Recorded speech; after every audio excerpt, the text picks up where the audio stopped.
Hello friends, welcome to HKGPSC. This is Apal Singh Rathod. Last સેશનમાં આપણે March મહિનાનું જે કરંટ અફેર હતું એના વિશે ચર્ચા કરી હતી. આજે આપણે એપ્રિલ મહિનાનું જે પણ કરંટ અફેર્સ છે, એટલે કે આખા મહિનાનું કરંટ અફેર આપણે આમાં જોવાના છે. બરાબર, તો એમાં શેનું તો કે વિજ્ઞાન અને ટેકનોલોજી, બીજું આવશે પર્યાવરણ, અને આની સાથે સાથે જે જોડાય છે એ છે સામાન્ય વિજ્ઞાન પણ. જે જનરલ સાયન્સ છે, જનરલ સાયન્સની સાથે અથવા તો એ અંતર્ગતની કોઈ પણ અપડેટ હશે તો એને પણ અહીં આગળ કવર કરી લેવામાં આવશે. ઓકે, ચલો. કોના માટે ઉપયોગી છે ભાઈ? તમામ સ્પર્ધાત્મક પરીક્ષાઓ લખેલી છે, પણ સૌથી વધારે ઉપયોગી એવી તમારી જો આવનારી જે જીપીએસસી ની આપણી ક્લાસ 1-2 ની પ્રિલિમ્સની એક્ઝામ છે, બરાબર, ઇવન મેઇન્સની અંદર પણ તમે આ ડેટાને યુઝ કરી શકો છો. ઠીક છે. બીજી તમારી કોન્સ્ટેબલ LRD ની એક્ઝામ આવી રહી છે, એના માટે ઉપયોગી છે. ઠીક.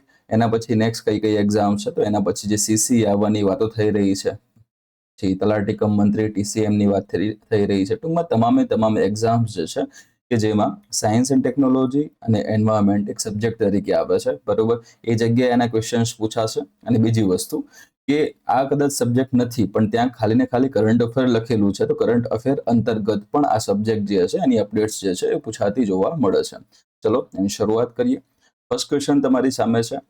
હિમાલયના કયા બેસિનમાં 219 અસ્થિર હેંગિંગ ગ્લેશિયર્સની શોધ અથવા તો ઓળખ કરવામાં આવી છે, જે ભવિષ્યમાં મોટા જોખમનું કારણ બની શકે છે?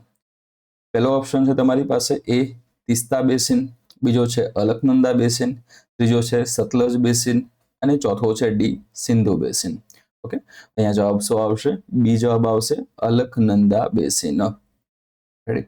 કઈ રીતે, શેની વાત છે? તો હવે જોવા જઈએ આપણે એના અંતર્ગત શું શું છે. તો પહેલી વસ્તુ જુઓ, હિમાલયનો કયો બેસિન આને કીધું? અલકનંદા બેસિનની નામ પણ ત્યાં આગળ વાત થઈ, પણ ક્યાં આવેલું છે?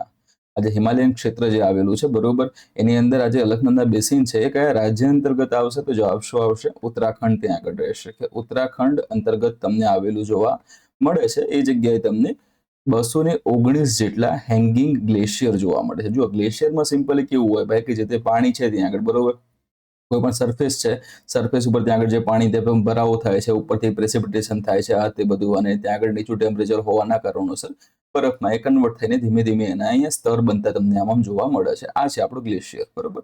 એ સપાટીથી આમ ઉપરની તરફ બનતું જતું જોવા તમને મળશે. પરંતુ અહીંયા ઉલટું છે. અહીંયા શું કહે છે? હેંગિંગ ગ્લેશિયર્સ, બરાબર, એટલે ટૂંકમાં લટકતા, ઊંધા લટકતા આપણે એમ કહી શકીએ એક રીતે, બરોબર. તો અહીંયા પ્રકૃતિમાં કેવું હતું ભાઈ, નીચેથી ઉપરની તરફ જતું હતું, બરોબર. જ્યારે અહીંયા કેવું છે કે નીચેની તરફ લટકતા હોય ને એ રીતનું તમને જોવા મળશે, બરોબર. એટલે કાલે ઉઠીને કદાચ આનો આટલો ભાગ છે, એટલો ભાગ ટુકડો થઈને નીચે પડી જાય, બરોબર, તો ત્યાં આગળ નીચે કોઈ પણ વસાહત કે કોઈ પણ ત્યાં માનવ ઉભેલા હોય તો એને નુકસાન ત્યાં થઈ શકે એમ છે. રેડી? આમે નોર્મલી જે લટકતા જે ગ્લેશિયર હોય છે ને, ટુકડા એમ નીચે પડતા જ હોય છે, બરોબર.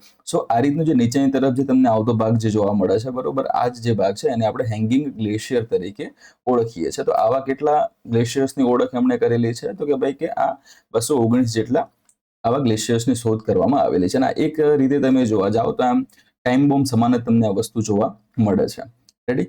કુદરતી રીતે તમે જુઓ તો આ ગ્લેશિયર જે છે ને એનો સ્વભાવ કેવો અથવા નેચરમાં કેવા હોય છે? તો નેચરમાં તમને અસ્થિર જોવા મળશે. હમણાં તમે ચર્ચા કરી એ મુજબ, બરોબર. અને હમણાં એ શું કરશે પછી કે ભાઈ સ્થિર થવા માટે પોતાની રીતે ત્યાં આગળ સતત જે બરફના નાના એવા ટુકડા કે કણ હશે એને ત્યાં આપાત કરતા રહેશે અને ત્યાં આગળ નીચે ફેંકતા અથવા તો છૂટા પાડતા જોવા મળશે, બરોબર. અને ક્યારેક શું થાય છે કે ભાઈ ગ્લોબલ વોર્મિંગ જે થઈ ગઈ, બરોબર, ગ્લોબલ વોર્મિંગ જે છે, ગ્લોબલ વોર્મિંગના કારણોસર ગરમીમાં વધારો થાય છે અને આ ભાગ છે પીગળીને નદીમાં પાણી સ્વરૂપે પછી વહેતો જોવા મળે છે. તો વધારે ભાગ પીગળી જશે તો એનાથી શું આવશે? પૂર આવશે, બરોબર. તમને ફ્લેશ ફ્લડ આવતા પણ તમને જોવા મળે છે. ઠીક છે. અને પછી આ આખો ભાગ છે તૂટી નીચે પડે તો એને આપણે એવલેન્ચ તરીકે ઓળખીએ છીએ, હિમ પ્રપાત તરીકે પણ આપણે ઓળખીએ છીએ. તો આવું બધું તમને થતું જોવા ત્યાં મળે છે. ઓકે, તો ખાસ વસ્તુ શું ધ્યાનમાં રાખવાનું છે? આટલું ધ્યાનમાં રાખવાનું છે, અસ્થિર છે, અલકનંદા બેસિનનું નામ છે, બરોબર, અને એ અંતર્ગત જોવાના છે 219 ગ્લેશિયર્સને, બરોબર. શું થશે? હમણાં તમે જોયું એ પ્રમાણે વરસાદ ને પૂર ને આ બધી વસ્તુ અને વધારે સમય આ જો રહે છે તો એના કારણોસર ક્લાઇમેટ ચેન્જ, બરોબર, એને સીધું અસર કરતું તમને જોવા મળે છે. નેક્સ્ટ વસ્તુ છે કાસ્કેડિંગ ડિઝાસ્ટર, જેને કહેવામાં આવે છે, CD તરીકે આપણે એને ઓળખીએ છીએ, બરોબર. એટલે કે ઉદાહરણ તરીકે આ જે ગ્લેશિયર છે, ગ્લેશિયર તૂટે છે તો તૂટવાના કારણોસર, બરોબર, 50 મીટર, કેટલા 50 મીટરથી પણ વધારે ઊંચા એવા હિમપ્રપાત એવલેન્ચ આપણે જે કહીએ છીએ એ આવી શકે છે, બરોબર. અને આ એવલેન્ચ આખો જે નીચે તરફ જે માર્ગે આગળ વધશે એની વચ્ચે એને જે પણ વસ્તુ ત્યાં આગળ એના હાથમાં મતલબ એના માર્ગમાં આવશે એ બધું એને નીચે તમને દટાતું જોવા મળશે. અને આનું પરફેક્ટ એક્ઝામ્પલ કયું છે કે 2021માં જે ચમોલીની ઘટના જે થઈ હતી ચમોલી ખાતે, બરોબર, ચમોલીની આપત્તિ આપણે જે કહીએ છીએ એ તમે આને ગણી શકો છો. રેડી? તો ટૂંકમાં ધ્યાનમાં રાખવાની શું છે આપણે કે ભાઈ ફ્લેશ ફ્લડ આવી શકે છે, આ વસ્તુ ત્યાં આગળ થઈ શકે એમ છે. ચલો નેક્સ્ટ એના પછી જોઈએ. અહીંયા તમને ઓલરેડી બધી એની માહિતી આપેલી છે, તમે ત્યાંથી આ વસ્તુને વાંચી પણ શકો છો. હેંગિંગ ગ્લેશિયર્સની વાત કરી છે, 1/3 ભાગ 2021 ચમોલીની આપત્તિ હમણાં જ જેની આપણે વાત કરી, એ ટોટલ બધી વસ્તુ જે છે અહીંયા કવર કરવામાં આવેલી છે. ચલો નેક્સ્ટ જોઈએ આપણે. કયા ભારતીય રાજ્ય ગ્રીન હાઇડ્રોજન પોલિસી હેઠળ એશિયાનો સૌથી મોટો ઇલેક્ટ્રોલાઇઝર પ્લાન્ટ સ્થાપવાની જાહેરાત કરી છે? 4 ઓપ્શન છે: ગુજરાત, મહારાષ્ટ્ર, તમિલનાડુ અને કર્ણાટક. બરોબર, શું જવાબ આવશે અહીંયા આગળ? તો કે ભાઈ આપણું ગુજરાત આવશે અહીંયા આગળ. ગુજરાતે આની પરમિશન આપેલી છે. ગુજરાતમાં પણ કઈ જગ્યાની સ્થાપના કરવામાં આવશે? ખાસ કરીને તો ગુજરાત છે એમાં તમને કચ્છ ખાતે, બરોબર, કચ્છનો જે અખાત છે ખાસ કરીને, તો એ જગ્યાએ તમને એ જે આસપાસના વિસ્તારો છે આપણા જેમાં આ ભાગ પડે છે ને ત્યાં આમાં રીતે, ઓકે, આ રીતનો હશે એમાં. આ જે ભાગ છે, આ વિસ્તારો છે ખાસ કરીને, એમાં કચ્છનો ભાગ મેઇન આવશે. જામનગરમાં થોડા ઘણા યુનિટ ત્યાં સ્થાપેલા છે, વસ્તુ છે, પણ ખાસ ધ્યાનમાં રાખજો કે ગુજરાત અંતર્ગત તમારું જોવાનું છે, બરોબર. અને આ અંતર્ગતનું જે મુખ્ય હબ કયું છે આનું? તો મુખ્ય હબ તમને જોવા મળશે અનિલ, જેનું પૂરું નામ શું છે? અદાણી ન્યૂ ઇન્ડસ્ટ્રીઝ લિમિટેડ તરીકે આને ઓળખવામાં આવે છે, બરોબર. તો અનિલ ખાસ કરીને ક્યાં ઓપરેટ થાય છે?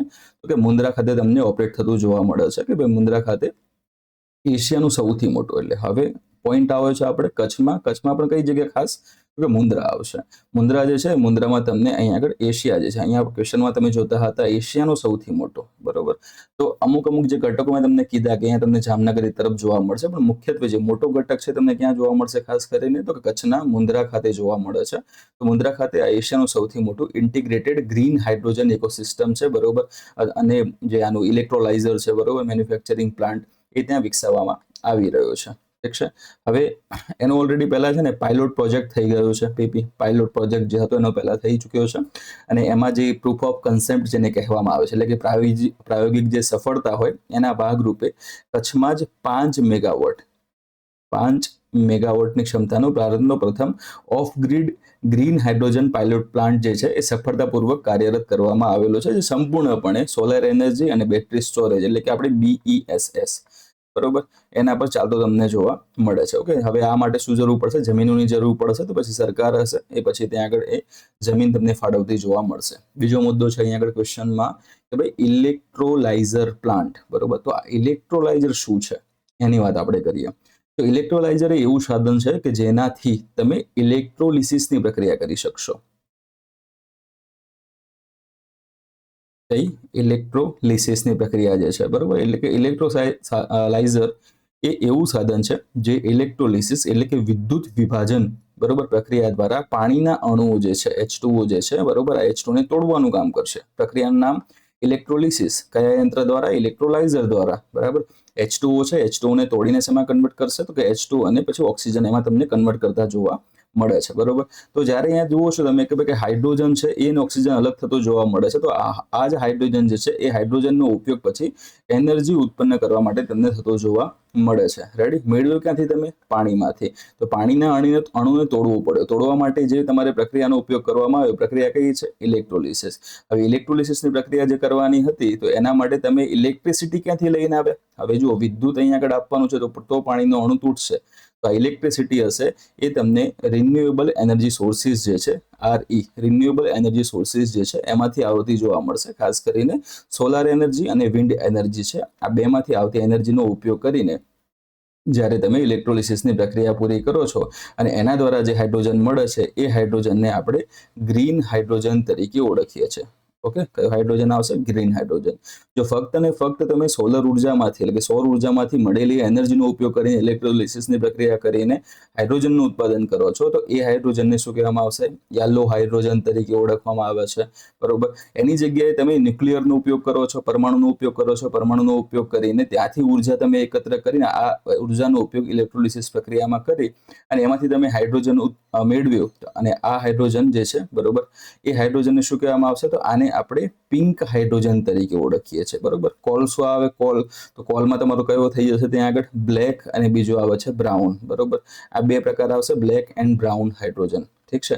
હવે આ સિવાય બીજા કોઈ પણ છે હાઇડ્રોજનના પ્રકારો? તો કે હા, ઘણા બધા તમને પ્રકારો જોવા મળે છે. મેઇન આપણે ધ્યાનમાં રાખવાનો છે કયો? તો કે ગ્રીન હાઇડ્રોજન યાદ રાખવાનું છે. ઓકે, આટલી વસ્તુ ક્લિયર છે ઇલેક્ટ્રોલિસિસ પ્રક્રિયા સાથે થઈને? રેડી? ચલો, હવે અહીંયા તમે જુઓ છો કે પાણીનો અણુ તમે તોડ્યો તો એનાથી શું મળ્યું આપણને? કે હાઇડ્રોજન મળે છે, અને બીજી વસ્તુ તમને મળતી જોવા મળે છે એ છે આપણો ઓક્સિજન, બરોબર. હાઇડ્રોજન અને ઓક્સિજન મળે છે. ટૂંકમાં આનાથી કોઈ પણ વાતાવરણને નુકસાન કરે એવી કોઈ વસ્તુ આપણને મળતી નથી. એટલે ટૂંકમાં વાતાવરણ માટે આ કેવી વસ્તુ છે? ખૂબ જ સારી એવી વસ્તુ છે, ખૂબ જ સારી એવી પ્રક્રિયા છે, ખૂબ જ સારો એવો ઉર્જાના સ્ત્રોત તરીકે આપણે એને ઓળખીએ છીએ, બરોબર. અને આ જે વસ્તુ છે એને સપોર્ટ કરવા માટે ગુજરાત રાજ્ય જે છે આપણું, બરોબર, ગુજરાત રાજ્ય છે, ગુજરાત રાજ્ય પણ પોતાની પોલિસી જે છે ગ્રીન હાઇડ્રોજન માટેની પોલિસી એ લોન્ચ કરેલી છે, જે 31 ડિસેમ્બર 2035 ક્યાં સુધી? 2035 સુધી તમને અમલમાં રહેતી જોવા મળે છે. અને આ 35 સાથે ગુજરાતે લક્ષ્ય પણ રાખેલું છે કે 2035 સુધીમાં વાર્ષિક 3 MMTPA એટલે કે મિલિયન મેટ્રિક ટન પર એનમ, બરોબર, એટલે કે 3 MMTPA જેટલું ગ્રીન હાઇડ્રોજન ઉત્પાદન ક્ષમતા હાંસલ કરવાનું નક્કી કરેલું છે, બરોબર. અને આગળ જતા પછી ત્યાં કીધેલું છે કે 30 ગીગાવોટનો આંકડો આવે છે, 30 ગીગાવોટ જેટલી ઇલેક્ટ્રોલાઇઝર ક્ષમતા અને 75 ગીગાવોટ જેટલી રિન્યુએબલ એનર્જી સ્થાપિત કરવાનો એમને રોડમેપ ત્યાં આગળ નક્કી કરેલો છે, બરોબર. હવે આ કાર્યક્રમ જે થવાનો છે એ કાર્યક્રમ થવા માટે નોડલ એજન્સી તરીકે કોણ કામ કરશે? તો નોડલ એજન્સી તરીકે તમને GPCL જોવા મળશે. કઈ છે ભાઈ? GPCL, Gujarat power corporation limited આને કહેવામાં આવશે. એને આ કાર્યક્રમ માટે નોડલ એજન્સી બનાવવામાં આવેલી છે. રેડી? ચલો નેક્સ્ટ જોઈએ આપણે. એ તમે જુઓ છો ઓલરેડી આ બધી વાતો આપણે અહીંયા હમણાં આગળ કરેલી પણ છે, બરોબર. આ નેટ ઝીરો કાર્બન એમિશનની વાત કરે છે, નેટ ઝીરોની વાત કરે છે. આપણે ક્યાં સુધી નક્કી કર્યું છે? તો કે ભાઈ 2070 સુધી આપણે નેટ ઝીરો હાંસલ કરી લેવું, એવું આપણે પહેલા નક્કી કરેલું છે. એન્વાયરમેન્ટ માટે ખૂબ જ સારી અને જરૂરી વસ્તુ છે. ઓકે, ચલો નેક્સ્ટ જોઈએ આપણે. તો તમે જોઈ શકો છો અહીંયા આગળ આપણા science and technology plus environment, બરોબર, બંને વિષય આવી જાય એવો તમારો કોમ્બો કોર્સ અહીંયા જોવા મળે છે. HKGPSC દ્વારા આ કોર્સ લાવવામાં આવેલો છે. એ અંતર્ગત, બરોબર, એ અંતર્ગત તમને 499 રૂપિયામાં આ બંને વિષય જે છે બંને વિષય તમને મળી જતા જોવા મળશે, જેમાં ટોટલ 70 થી 80 કલાકના લેક્ચર્સ હશે. PYQ સાથે તમને અભ્યાસ પણ કરાવવામાં આવશે, બરોબર. કરંટના જે મુદ્દાઓ પર વધારે ધ્યાન આપણે દઈશું. વેલિડિટી તમને 6 મહિના, નોટ્સ PDF તમને ઉપલબ્ધ કરાવવામાં આવશે, બરોબર. તો ટૂંકમાં બધું જ ઓલરેડી સારી એવી રીતે સજાયેલું, સારી એવી રીતે વર્ગીકરણ કરેલી તમામ વસ્તુઓ, તમામ નોટ્સ છે એ તમને મળી રહેશે, અને સારું એવું તમને કન્ટેન્ટ પણ મળશે. ફક્ત કેટલા રૂપિયામાં? 499 રૂપિયામાં. એ પણ કેટલા સબ્જેક્ટ? તો આપના 2 સબ્જેક્ટ જે છે આની અંદર આવી જવાના છે. ઠીક છે. કઈ પરીક્ષાઓ માટે? તો કે આવનારી UPSC હોય, GPSC હોય, ACFRF હોય, PSI, CCE કે કોઈ પણ સ્પર્ધાત્મક પરીક્ષાઓ કે જેમાં આ 2 સબ્જેક્ટ આવે છે, બધા માટે કામનું છે. તમારી ઈચ્છા એવી છે કે તમારે ફક્ત એન્વાયરમેન્ટનો જ કોર્સ ખરીદવો છે, એન્વાયરમેન્ટનો જ કોર્સ તમારે ખરીદવો હોય તે ફક્ત તમને હાલમાં 199 રૂપિયામાં અવેલેબલ થઈ રહ્યો છે, બરોબર. 199 રૂપિયામાં તમે આ પર્યાવરણનો કોર્સ મેળવી શકો છો, બરોબર. જેમાં લેક્ચર્સ આપણા આવી જશે, PDF સ્વરૂપેનો સંપૂર્ણ તમને મટીરિયલ પણ આપી દેવામાં આવશે, જેને તમે પ્રિન્ટ કઢાવી શકશો, ઝેરોક્સ કરાવી શકો છો, બરોબર. તો આ બધી વસ્તુ ત્યાં આગળ એમાં રહેવાની છે. તમે કોર્સ પરચેસ કરવા માંગતા હો આ GPSC વાળો, બરોબર, 499 વાળો, તો સિમ્પલી તમારે ટેલિગ્રામ પર જવાનું છે. ટેલિગ્રામ પર જઈને આજે આપણી આઈડી છે HKGPSC ટીમ, એના ઉપર તમારે GPSC મેસેજ કરવાનો છે. બાકીની પ્રોસેસ તમને આગળની ત્યાંથી જણાવવામાં આવશે. જો તમારે એન્વાયરમેન્ટનો કોર્સ ખરીદવો છે તો એન્વાયરમેન્ટ માટે પણ સેમ ટેલિગ્રામ પર જાઓ, HKGPSC ટીમ કરીને આપણી જે આઈડી છે એમાં તમારે એન્વાયરમેન્ટ મેસેજ કરવાનો છે. આગળની પ્રોસેસ તમને ત્યાંથી જણાવવામાં આવશે.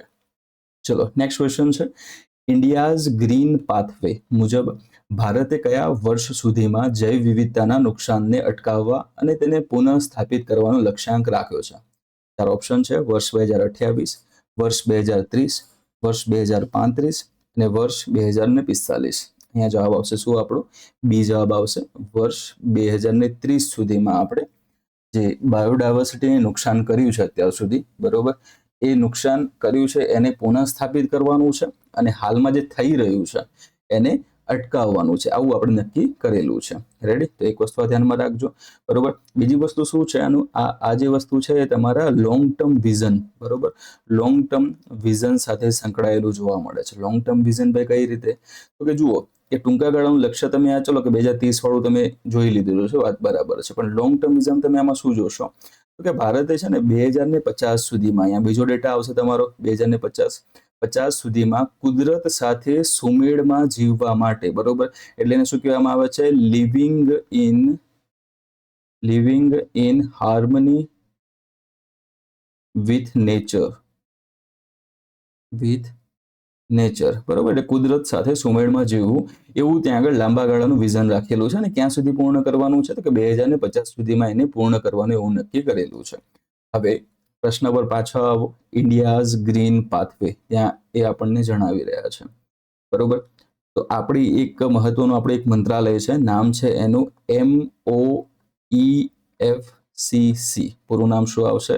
Ministry of environment, forest and climate change, બરોબર. તો આ જે મિનિસ્ટ્રી છે, ગુજરાતીમાં આપણે કહીએ તો પર્યાવરણ, વન અને આબોહવા પરિવર્તન મંત્રાલય જે છે, એના દ્વારા જે જાહેર કરવામાં આવેલ જે પત્ર છે, એના દ્વારા જાહેર કરવામાં આવેલો ખાસ એક રિપોર્ટ, અહેવાલ જે છે, બરોબર, એના અંતર્ગત તમે આ જોઈ શકો છો. એટલે રિપોર્ટ કયો છે ભાઈ? India's green pathway. આ ત્યાં આગળનો રિપોર્ટ ત્યાં આગળ આવી જશે, બરોબર. આની સાથે સાથે તમે CBD પણ આવે છે ત્યાં આગળ, બરોબર, CBD ત્યાં આગળ આવશે, કન્વેન્શન ઓફ બાયોડાયવર્સિટી, બરોબર, બાયોલોજીકલ ડાયવર્સિટી જેને કહેવામાં આવે છે. તો આ બધા રિપોર્ટ જે છે ભેગા થઈને આપણને આ વસ્તુ ત્યાં બતાવતા જોવા મળે છે, અને આપણને એમ જણાવે છે કે આપણે આવા ટાર્ગેટ જે છે એ નેક્સ્ટ ટાઈમમાં પૂરા કરવાના છે, બરોબર. તો અગાઉ તમે જોવા જાવ છે કે ત્યાં આગળ આવતો હતો NBSAP તમને જોવા મળે છે, national biodiversity strategy and action plan તરીકે ઓળખવામાં આવે છે, બરોબર. તો NBSAP જે છે એ કેટલા સમય સુધી કેટલા સમય માટે લોન્ચ કરવામાં આવ્યો છે, એવું ક્યારેક પ્રશ્ન પૂછાય તો 2024 થી લઈને 2030 સુધી માટે આને લોન્ચ કરવામાં આવેલો છે. આ ખાસ ધ્યાનમાં રાખજો, બરોબર. શેના આધારે? તો જુઓ, કોલંબિયા જે છે એ કોલંબિયાના અંદર, કોલંબિયા જે છે, કોલંબિયામાં પણ આવેલું સ્થળ કેલી નામનું સ્થળ છે, બરોબર. આ કેલી ખાતે CBD, હમણાં આપણે CBD ની વાત કરી, CBD નું પૂરું નામ શું આવશે? તો CBD જે એટલે કે આપણું કન્વેન્શન ઓન બાયોલોજીકલ ડાયવર્સિટી આપણે જેને કહીએ છીએ, એ CBD જે છે, બરોબર. તો આ CBD જે હતી એ CBD ની COP16 નું આયોજન થયું હતું. હવે તમને પ્રશ્ન એમ પૂછી લે કે ભાઈ કે કન્વેન્શન ઓન બાયોલોજીકલ ડાયવર્સિટી જે છે એની COP16 નું આયોજન કઈ જગ્યાએ થયું હતું? જવાબ શું આવશે?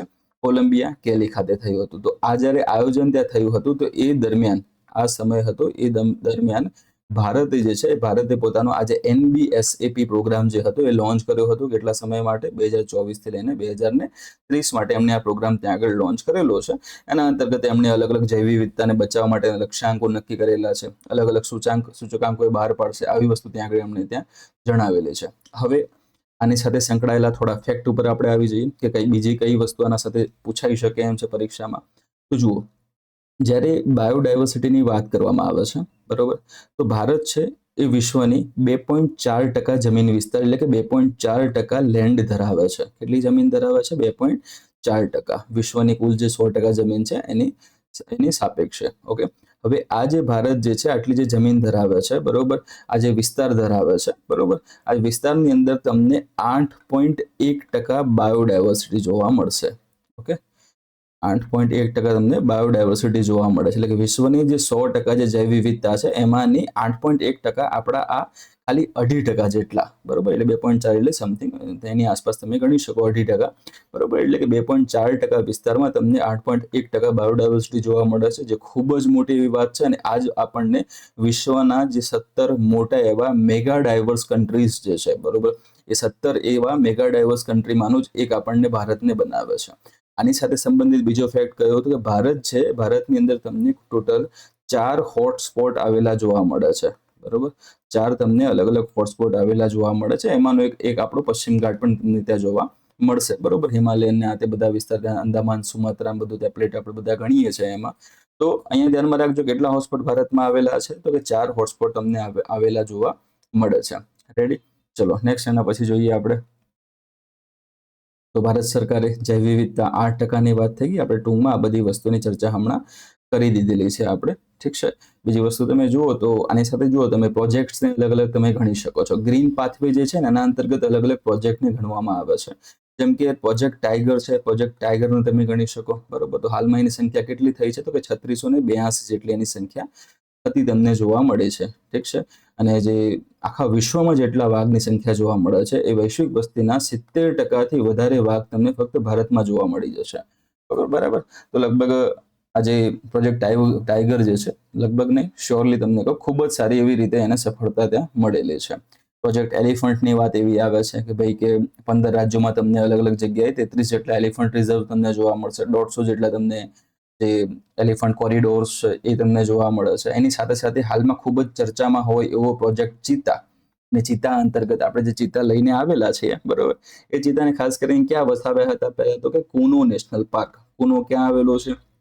એમપી ખાતે આવેલું છે. પછી કુનોમાંથી આપણે બીજી કઈ જગ્યાએ લઈ ગયા હતા? તો કુનોમાંથી આપણે ગાંધી સાગરમાં લઈ ગયા હતા. ગાંધી સાગર વાઇલ્ડ લાઈફ સેન્ચ્યુરી છે ત્યાં લઈ ગયા હતા. આ પણ ક્યાં છે ભાઈ? એમપીમાં છે. હવે આપણે ક્યાં લાવવાના છે? તો કે કચ્છમાં લાવવાના છીએ બરોબર.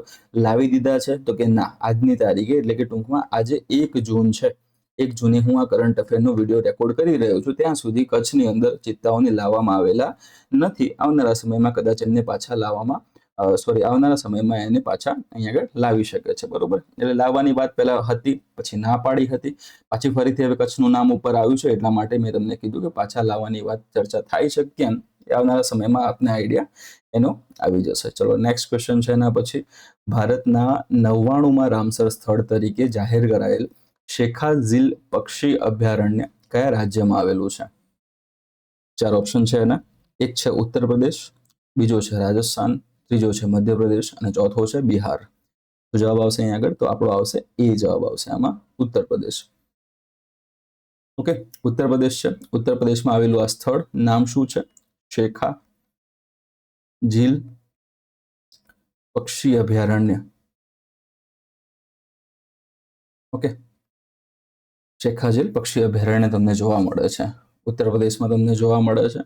ઉત્તર પ્રદેશમાં પણ એમાં આવેલો જે અલીગઢ જિલ્લો છે, કયો જિલ્લો ભાઈ? તો અલીગઢ જિલ્લામાં આવેલું તમને આ જોવા મળે છે. ડી ફોર ડિસ્ટ્રિક્ટ અહીંયા કરેલો છે, ઠીક છે.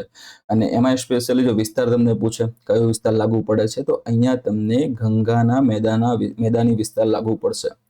ગંગાનો મેદાની ભાગ જે છે બરોબર, અથવા ગંગાના મેદાન તમે જૂના કહી શકો, એ તમને અહીંયા આવેલા જોવા મળે છે. શેખાઝીલ પક્ષી અભયારણ્યની વાત કરવામાં આવે તો ખાસ કરીને ચોમાસા દરમિયાનની આપણે વાત કરીએ. ચોમાસા દરમિયાન જે છે અહીંયા મીઠા પાણીનું, કેવું પાણી છે ભાઈ? તો કે મીઠું પાણી ત્યાં આગળ આવશે. ચોમાસા દરમિયાન તો ચોમાસા આધારિત મીઠા પાણીનું 12 માસ વહેતું એક આ આંતરદેશીય વેટલેન્ડ છે બરોબર, જેને આપણે તમે પેરેનિયલ ઇનલેન્ડ વેટલેન્ડ તરીકે આપણે ઓળખીએ છીએ બરોબર. તો ખાસ કરીને ફ્રેશ વોટરનું છે બરોબર, અને ચોમાસા આધારિત તમને ખાસ જોવા મળે છે. ઉત્તર પ્રદેશમાં તમે જુઓ છો, ઉત્તર પ્રદેશમાં આજે શેખાઝીલ પક્ષી અભયારણ્ય જે છે એનો સમાવેશ હવે રામસર સાઇટ તરીકે કરવામાં આવેલો છે. અને આ કારણોસર હવે યુપી જે છે એ યુપીની અંદર રહેલી રામસર સાઇટ્સની જે સંખ્યા છે એ કેટલી થઈ છે? તો કે 12 થઈ છે. હાલમાં યુપીમાં કેટલા રામસર સાઇટ જોવા મળે છે? 12. ઇન્ડિયામાં કેટલી જોવા મળે છે? ઇન્ડિયામાં 99 જોવા મળે છે. 98મી કઈ હતી? 98મી આપણી હતી. શું નામ હતું? તો કે કચ્છમાં આવેલ તમને જોવા મળે છે એ કઈ? તો કે ભાઈ કે છારી ઢંઢ તમને જોવા મળશે. રેડી? કઈ જોવા મળશે? છારી ઢંઢ તમને રામસર સાઇટ જોવા ત્યાં મળે છે. ઓકે, તો 98માં નંબરની હતી. 99માં નંબરની કઈ આવશે?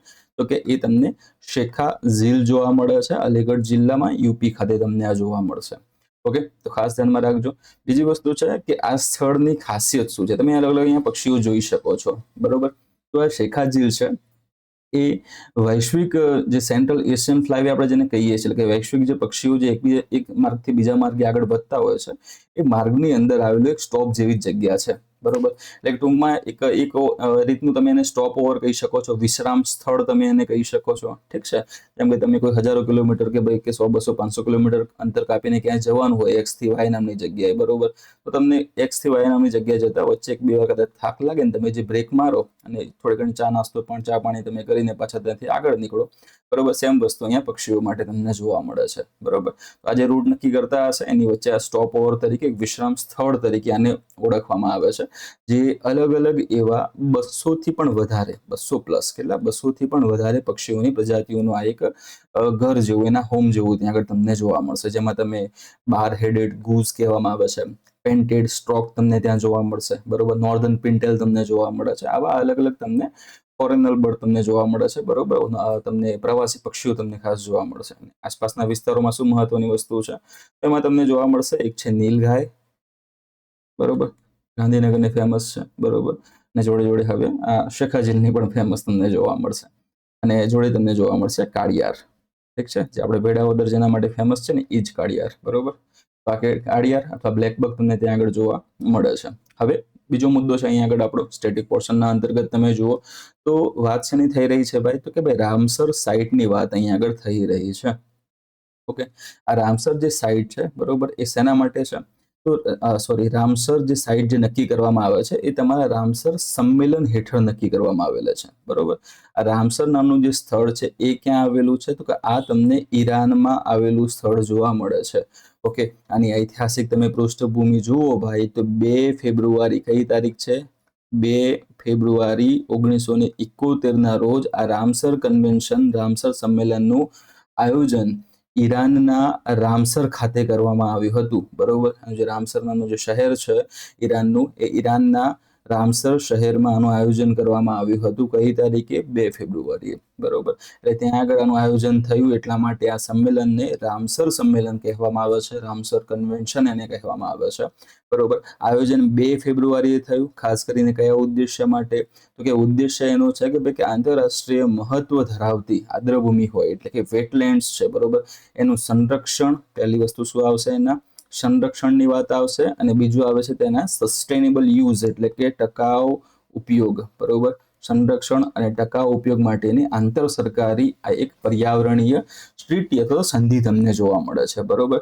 2 ફેબ્રુઆરીએ મીટિંગ ભેગી થઈ હતી, સંમેલનનું આયોજન થયું હતું એટલા માટે પછીથી 2 ફેબ્રુઆરી છે એને આપણે પછી વર્લ્ડ વેટલેન્ડ ડે તરીકે ઉજવવાની શરૂઆત કરી છે, એટલે કે વર્લ્ડ વેટલેન્ડ ડે, ગુજરાતીમાં શું કહીશું આપણે એને, તો કે વિશ્વ આદ્રભૂમિ દિવસ કઈ તારીખે ઉજવાય છે ભાઈ, તો કે 2 ફેબ્રુઆરી 1971 રોજ આ આપણને ઉજવાતી જોવા મળે છે. કેમ આ તારીખે ઉજવાય છે એનું કારણ તમને અહીંયા હમણાં મેં જણાવી દીધેલું છે, રેડી. તો ખાસ ધ્યાનમાં રાખજો, ત્યાં આગળ 1971 મીટિંગ થયું હતું, મીટિંગ થઈ હતી, અને અમલમાં ક્યારે આવી, જો અહીંયા એક ટ્વિસ્ટ વાળો પ્રશ્ન છે કે આ રામસર જે સંધિ હતી, કન્વેન્શન જે હતું, એના અંતર્ગતના નિયમોને બધી વસ્તુ અમલમાં ક્યારે આવતું જોવા મળે છે, તો જવાબ આવશે એમાં 1975, 1975 એ અમલમાં આવી હતી. ચલો રેડી વસ્તુ. હવે અહીંયા ભારત સાથેની વસ્તુ આપણે અહીંયા જોવાની છે. તમે જોતા હતા કે 99મું રામસર સ્થળ કયું બને છે, શેખાજીલ બને છે, બરોબર. હવે એ અંતર્ગત તમે જોવા જાઓ તો વૈશ્વિક સ્તરે તમે જુઓ ને, બરોબર, તો મોટા એવા વિસ્તારમાં તમને આવેલી જોવા મળે છે, બરોબર. અને એમાંય તમે ખાસ જુઓ તો એક તો યુકેમાં તમને 176 જેટલી લગભગ યુકેમાં આવેલી છે, અને મેક્સિકો છે એમાં 144 આવેલી છે, અને 3rd નંબર હવે આપણો થાય છે, બરોબર. એટલે કે વિશ્વમાં રામસર સ્થળ અંતર્ગત તમે જોવા જાઓ તો વિશ્વમાં જે રામસર સ્થળો આવેલા છે અલગ અલગ દેશમાં, એમાં સૌથી વધારે રામસર સ્થળો તમને ક્યાં આવેલા જોવા મળે, યુકેમાં. બીજો નંબર છે મેક્સિકો, અને ત્રીજો નંબર આવશે ઇન્ડિયા. કેટલી રામસર સાઇટ સાથે, 99 રામસર સાઇટ સાથે તમને ત્રીજો ભારતનો નંબર અહીંયા જોવા મળે છે. ઓકે, ખાસ એટલું વસ્તુ ત્યાં આગળ ધ્યાનમાં તમે રાખજો. ઓકે, ચલો હવે નેક્સ્ટ એના પછી આપણે યાદ કરીએ તો સૌથી વધારે રામસર સાઇટ કોની પાસે છે, તો જવાબ શું આવશે, તમિલનાડુ. તમિલનાડુમાં તમને સૌથી વધારે રામસર સાઇટ્સ જોવા મળે છે, કેટલી, તો 20 જેટલી રામસર સાઇટ તમને જોવા મળશે. સૌથી મોટી રામસર સાઇટ કઈ છે, તો મોટી રામસર સાઇટ આવશે સુંદરવન. કઈ છે, સુંદરવન, બરોબર. સુંદરવન વેટલેન્ડ જે છે એ સૌથી મોટી ભારતીય રામસર સાઇટ તમને જોવા મળે છે, ઠીક છે. સૌથી નાની રામસર સાઇટ કઈ છે, તો જવાબમાં શું આવશે ત્યાં આગળ, રેણુકા વેટલેન્ડ. શું નામ છે ભાઈ, રેણુકા વેટલેન્ડ જે છે એ ભારતની સૌથી નાની એવી રામસર સાઇટ જોવા મળે છે, લગભગ 20 હેક્ટરમાં ફેલાયેલી છે. કેટલા, 20 હેક્ટરમાં તમને ફેલાયેલી આ રેણુકા વેટલેન્ડ તમને જોવા મળશે. તો પછી કે આટલા આના 20 હેક્ટર છે, તો સુંદરવનના કેટલા, તો સુંદરવન માટે જવાબ છે 4,23,000 હેક્ટર. કેટલા આવશે, 4,23,000 હેક્ટર તમને જોવા મળશે, જે ભારતની સૌથી મોટી એવી રામસર સાઇટ તમને જોવા મળે છે, બરોબર. ચલો હવે અહીંયા આગળ એક બીજી વસ્તુ છે કે ભાઈ કે ખાસ કરીને આજે સંરક્ષણની આપણે વાત કરતા હતા, સંરક્ષણ માટે થઈને, ટકાઉ ઉપયોગ માટે થઈને આપણે રામસર સાઇટ જે હતા એને જાહેર કરતા હતા, બરોબર. પરંતુ હવે ખાસ એમાં તમે જોવા જાઓ તો આ જે યાદી જે છે, બરોબર, જે સાઇટ્સ જે હતી, ઓકે, એમાં જે પર્યાવરણીય ગુણધર્મો છે એમાં ટેકનોલોજીકલ વિકાસ હોય કે પછી પ્રદૂષણ કે માનવ હસ્તક્ષેપ હોય, બરોબર, એમાં તમને નકારાત્મક ફેરફાર થઈ રહ્યા હોય એવા તમે એના અંતર્ગત જોવા જાઓ, બરોબર, તો એવી જે સાઇટ્સ હશે એ સાઇટ્સને આપણે મોન્ટ્રેક્સ રેકોર્ડમાં ત્યાં સામેલ આપણે કરીએ છીએ, બરોબર. તો આવી કુલ તમને 2 સાઇટ્સ જે છે એ મોન્ટ્રેક્સ રેકોર્ડમાં સામેલ થતી જોવા મળે છે. પહેલી કઈ આવશે? લોકતક આવશે. કઈ આવે છે ભાઈ? લોકતક સરોવર જે છે, બરોબર, મણિપુરમાં આવેલું છે, એનો સમાવેશ મોન્ટ્રેક્સમાં કરેલો છે. અને બીજું કયું આવશે? કેવલાદેવ તમને જોવા મળે છે. કયું આવશે ભાઈ? કેવલાદેવ નેશનલ પાર્ક જે છે રાજસ્થાનમાં આવેલું. આ બેનો સમાવેશ મોન્ટ્રેક્સ રેકોર્ડના અંતર્ગત આપણે કરેલો છે. ઓકે, તો એક એ ત્યાં આગળ ખાસ ધ્યાનમાં રાખજો. મોન્ટ્રેક્સ વાળી વાત છે, પરીક્ષામાં કદાચ તમને એ પૂછી શકે એમ છે, બરાબર. પછી ચલો, આ તો ડેમેજ થઈ રહ્યું છે એને આધારે આપણે બેને રાખ્યા હતા. આમાંથી મોન્ટ્રેક્સમાંથી બહાર કોને કાઢી નાખવામાં આવ્યું છે? તો કે બહાર કાઢવામાં આવ્યું હોય એવું તમને ઓડિશાનું ચિલ્કા સરોવર તમને જોવા મળશે. કયું છે ભાઈ? ચિલ્કા. ઠીક છે, ચિલ્કા સરોવર જે છે, એટલે કે પહેલા ખૂબ જ ખતરો હતો, મોન્ટ્રેક્સમાં તમે લઈ ગયા હતા ચિલ્કાને પણ હવે એમાં ખૂબ સારા એવા ત્યાં આગળ કાર્યક્રમો થયા અને હવે એના બચાવના અથવા સફળ સંરક્ષણના પ્રયાસો તમને જોવા મળે. એટલા માટે આ જોખમની યાદી જે હતી, બરોબર, એ જોખમી યાદીમાંથી ચિલ્કાને બહાર કાઢવામાં આવેલું છે. તો હાલમાં કેટલા છે? હાલમાં લોકતક અને કેવલાદેવ તમને જોવા મળશે. ઓલમોસ્ટ તમારી રામસર સાઇટ સાથે બાયોડાયવર્સિટી સાથે સંકળાયેલા જે ટોપિક્સ હતા એમાં પૂર્ણ થાય છે, બરોબર. બાકી તમે એક્સ્ટ્રા વસ્તુ જે હમણાં તમને જણાવી છે તમે અહીંયા જોઈ શકો છો, અહીંથી વાંચી શકો છો. ચલો, નેક્સ્ટ વસ્તુ છે આપણો ક્વેશ્ચન. એપ્રિલ 2026માં ભારતીય સેના દ્વારા કયા રાજ્યમાં ફસાયેલા પ્રવાસીઓને બહાર કાઢવા માટે ઓપરેશન હિમ સેતુ, ખાસ ધ્યાનમાં રાખજો, ઓપરેશનનું નામ શું છે? ઓપરેશન હિમ સેતુ શરૂ કરવામાં આવ્યું હતું. ઠીક છે, અરુણાચલ પ્રદેશ, સિક્કિમ, હિમાચલ પ્રદેશ અને ઉત્તરાખંડ. અહીંયા જવાબ આવશે તમારો બી, સિક્કિમ. સિક્કિમ ખાતે જે ફસાયેલા હતા પ્રવાસીઓ, બરોબર, એને બહાર કાઢવા માટે થઈને ઓપરેશન હિમ સેતુ જે હતી એની શરૂઆત કરવામાં આવી હતી, બરોબર. અહીંયા આગળ ભાગ કોણ ભજવશે? Indian army. કોણ આવશે? ઇન્ડિયન આર્મી અહીંયા આગળ ભાગ ભજવતી તમને જોવા મળે છે. ઠીક છે, એટલે ઇન્ડિયન આર્મી અને આપણું જો ડિફેન્સ મિનિસ્ટ્રી છે એના દ્વારા હિમાલયના જે અત્યંત ઊંચાઈવાળા જે વિસ્તારો હતા, ઊંચાઈવાળા પછી દુર્ગમ તમે સરહદી વિસ્તારો તમે આગળ કહી શકો છો, બરોબર, તો એમાં જે લોજિસ્ટિક્સ કેપેબિલિટી છે તે અને વ્યૂહાત્મક કનેક્ટિવિટી જે છે આને મજબૂત કરવા માટે થઈને આની ખાસ શરૂઆત કરવામાં ત્યારે આવી હતી, બરોબર. 1 મિનિટ. ઓકે, જુઓ એમાં કે 9 એપ્રિલ 2026ના રોજ ભારતીય સેના દ્વારા ઓપરેશન હિમ સેતુ શરૂ કરવામાં આવ્યું હતું. ક્યાં? સિક્કિમમાં. શું કરવા માટે? તો કે ઉત્તરીય ક્ષેત્રમાં થયેલા મોટા ભૂસ્ખલન અને ભારે હિમવર્ષાના પ્રતિભાવ માટે. હવે થયું છે શું? લોકો ત્યાં આગળ ફરવા ગયા હતા અને ફરવા જવાના કારણોસર પછી, એટલે ફરવા ગયા એના પછી ત્યાં આગળ વાતાવરણમાં થોડો બદલાવ આવ્યો અને પછી ત્યાં આગળ હિમવર્ષા થઈ ગઈ, બરોબર, ભૂસ્ખલન ત્યાં આગળ થયું. આ થવાના કારણોસર જે પણ રોડ હતા એ રોડ તમને બ્લોક થતા જોવા મળે છે. રેડી? પછી એ અંતર્ગત જે આપણી જે નોર્ધન કમાન્ડ છે, સોરી ઈસ્ટર્ન કમાન્ડ છે, પૂર્વીય કમાન્ડ તમને જોવા મળશે. એના હેઠળ ત્રિશક્તિ કોર્પ્સ હતા, એના દ્વારા આજે કવાયતને હાથ ધરવામાં આવી હતી, જેમાં લાચેન ચુંગથાંગ માર્ગ ઉપર ફસાયેલા પ્રવાસી જે છે એને બહાર કાઢવા પર ધ્યાન કેન્દ્રિત કરવામાં આવેલું હતું. બીઆરઓ જે છે આપણું બોર્ડર રોડ્સ ઓર્ગેનાઇઝેશન, ઠીક છે, આગળ મેં તમને વાત કરી હતી કે આર્મીના અંતર્ગત એ તમારો એ ત્યાં વસ્તુ જે બનતી હતી શું છે? હિમ સેતુ અંતર્ગત ખાસ કરીને કાર્યક્રમ જે કરવાના હતા એ ઇન્ડિયન આર્મી અને મિનિસ્ટ્રી ભેગા થઈને કનેક્ટિવિટી માટે ત્યાં કામ કરતા જોવા મળશે. બીજું તમને ત્યાં જોવા મળશે આપણા બીઆરઓ, બરોબર, એ રોડ બનાવીને કનેક્ટિવિટીને જાળવી રાખવાનું કામ કરશે. તો એના અંતર્ગત અહીંયા બીઆરઓ તમારા આવશે. બીઆરઓ જે છે એ શું કરશે? તો જે પણ રસ્તાઓ બ્લોક થઈ ગયા છે એ રસ્તાઓને સાફ કરશે, બરફ દૂર કરશે, કનેક્ટિવિટી પુનઃસ્થાપિત કરશે. તો આ બધાએ ભેગા થઈને આ કાર્યક્રમ ત્યાં આગળ હાથ ધર્યો હતો. અને પછી છેલ્લે શું થયું ફાયદો આમાં? જે પણ નાગરિકો ત્યાં આગળ આપણે ફસાયા હતા, પ્રવાસી ત્યાં ફસાયા હતા સિક્કિમમાં, એને પછી હેમખેમ બહાર કાઢવામાં આવે. મેઇન વસ્તુ ધ્યાનમાં શું રાખશો આમાં? તો કે ભાઈ કે ઓપરેશનનું નામ શું હતું? જવાબ શું આવશે? ઓપરેશન હિમ સેતુ એનું ત્યાં આગળ નામ રહેવાનું છે. નેક્સ્ટ ક્વેશ્ચન છે આપણો, પૃથ્વી વિજ્ઞાન મંત્રાલય એટલે કે મિનિસ્ટ્રી ઓફ અર્થ સાયન્સીસ દ્વારા ઉજવાયેલા વિશ્વ પૃથ્વી દિવસ 2026 ની સત્તાવાર થીમ શું રાખવામાં આવી હતી? ચાર ઓપ્શન છે: plastic versus planet, our power our planet, climate justice for all, invest in our earth. તો જવાબ આવશે અહીંયા આગળ, તો જવાબ આવશે આપણો અહીંયા પણ બી રહેશે, અવર પાવર અવર પ્લેનેટ. ઠીક છે, હવે આના અંતર્ગત તમે જુઓ તો આપણે દર વર્ષે આની ઉજવણી કરીએ છીએ. ક્યારે? તો કે ભાઈ 22 તારીખે આની આપણે ઉજવણી કરીએ છીએ, 22 એપ્રિલ. ઓકે, આની આપણે ઉજવણી દર વર્ષે કરીએ છીએ. આ વખતે તમે જોવા જાઓ 2026ની વાત કરવામાં આવે તો 2026માં 56મો કયા ક્રમનો ભાઈ 56મો આપણે વિશ્વ પૃથ્વી દિવસ ઉજવ્યો હતો. તો પ્રથમ ઉજવણી ક્યારે હતી? આની પ્રથમ ઉજવણી આપને 1970માં જોવા મળશે. એટલે 1970માં આપણે ફર્સ્ટ ઉજવણી કરી હતી. 2026માં જે આપણે ઉજવણી કરી એ કયા ક્રમની હતી? 56મા ક્રમની તમને જોવા મળે છે. બરોબર. એના અંતર્ગત તમે જુઓ તો કે વૈશ્વિક સ્તરે આ દિવસનું જે સંકલન જે છે એ earthdate.org અગાઉ એને પૃથ્વી દિવસ નેટવર્ક તરીકે ઓળખવામાં આવતું હતું. બરોબર. તો એના અંતર્ગત 192 કન્ટ્રીઝ કેટલા 192 થી પણ વધુ દેશોમાં 1.5 લાખથી વધુ પાર્ટનર સાથે તમને કામ કરતું જોવા મળે છે ને એ અંતર્ગત એની ઉજવણી કરવામાં આવે છે. તો એ ઉજવણી જે થઈ એની થીમ કઈ હતી? અવર પાવર અવર પ્લાનેટ તમને ત્યાં આગળ જોવા મળશે. બરોબર. તો ખાસ કરીને આ શેના પર ફોકસ કરે છે? તો આ ફોકસ કરશે આપની ક્લીન એનર્જી ઉપર. શેના પર ફોકસ કરશે?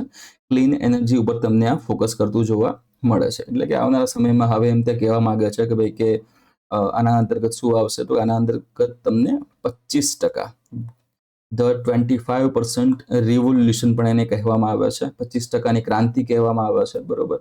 તો આ એક સામાજિક મોડેલિંગ અભિયાન તમને જોવા મળે છે. બરોબર. એ દર્શાવે છે કે સમાજના ખાલી 25% લોકો જાગૃત થાય, ચોક્કસ પર્યાવરણીય નિયમો અપનાવે. બરોબર. અને અન્ય લોકોને પણ વાપરવાની ત્યાં ભલામણ કરે તો એ બજારનો જે પણ ટ્રેન્ડ છે અથવા તો સામાજિક ધોરણો જે છે એને સંપૂર્ણપણે બદલી નાખવા માટે પૂરતું છે. એટલે 25% રૂલ શેના અંતર્ગત આવશે ભાઈ? તો કે 2026નો જે અર્થ ડે ઉજવ્યો છે એના અંતર્ગત એક ગણ્યું. બીજી વસ્તુ શું ગણે છે? ક્લીન એનર્જી પછી એ થઈ ગયું. એના પછી આ વસ્તુ આવી. એના પછી નેક્સ્ટ બીજી કઈ આવે છે? And plastics. બરોબર. એન્ડ પ્લાસ્ટિક્સ તમને જોવા મળશે. એટલે કે માત્ર વ્યક્તિગત પસંદગીઓ જે હશે એનાથી આગળ વધીને શું કરવાનું છે? તો પ્લાસ્ટિક પ્રદૂષણના જે મોટા પાયે આંતરરાષ્ટ્રીય અને પ્રણાલીગત જે સ્ત્રોતો છે, જે આપણે સિસ્ટેમિક સોર્સિસ જેને કહીએ છીએ, એનો ટાર્ગેટ કરવાનો વૈશ્વિક મંચ ઉપર પ્રયત્ન કરવાનો છે. સકોરા માટે તો એન્ડ પ્લાસ્ટિક જે છે એનું હવે ઉત્પાદન જ સાવ ટૂંકમાં ઓછું થાય અથવા તો સાવ બંધ થઈ જાય એવા તમારા પ્રયોગો કરવાના છે. ધ કેનોપી પ્રોજેક્ટ આવે છે. એના અંતર્ગત શું છે કે વૈશ્વિક સ્તરે શું કરવામાં આવશે ભાઈ? તો વૈશ્વિક સ્તરે પુનઃ વનીકરણ કરવાનું છે, રિફોરેસ્ટ્રેશન કરવાનું છે, જેનાથી જે સ્થાનિક હવા હશે એની ગુણવત્તા સુધરશે અને જૈવ વિવિધતા બાયોડાયવર્સિટી જે હશે એનું આપણે રક્ષણ થતું જોવા મળશે. બરોબર. તો આટલી વસ્તુ ખાસ ધ્યાનમાં રાખજો તમે. હવે આના પણ તમારે ઇતિહાસ જોવો હોય, જેમ કે 70 થી આપણે ઉજવણી આગળ વાત કરીએ છીએ. બરોબર. તો આની શરૂઆત ક્યાંથી થઈ હતી? તો શરૂઆત તમને આની USA 1970માં જે ઉજવણી થઈ એની શરૂઆત તમને ક્યાંથી થતી જોવા મળશે ભાઈ? તો કે USA થી તમને થતી જોવા મળે છે. ઓકે.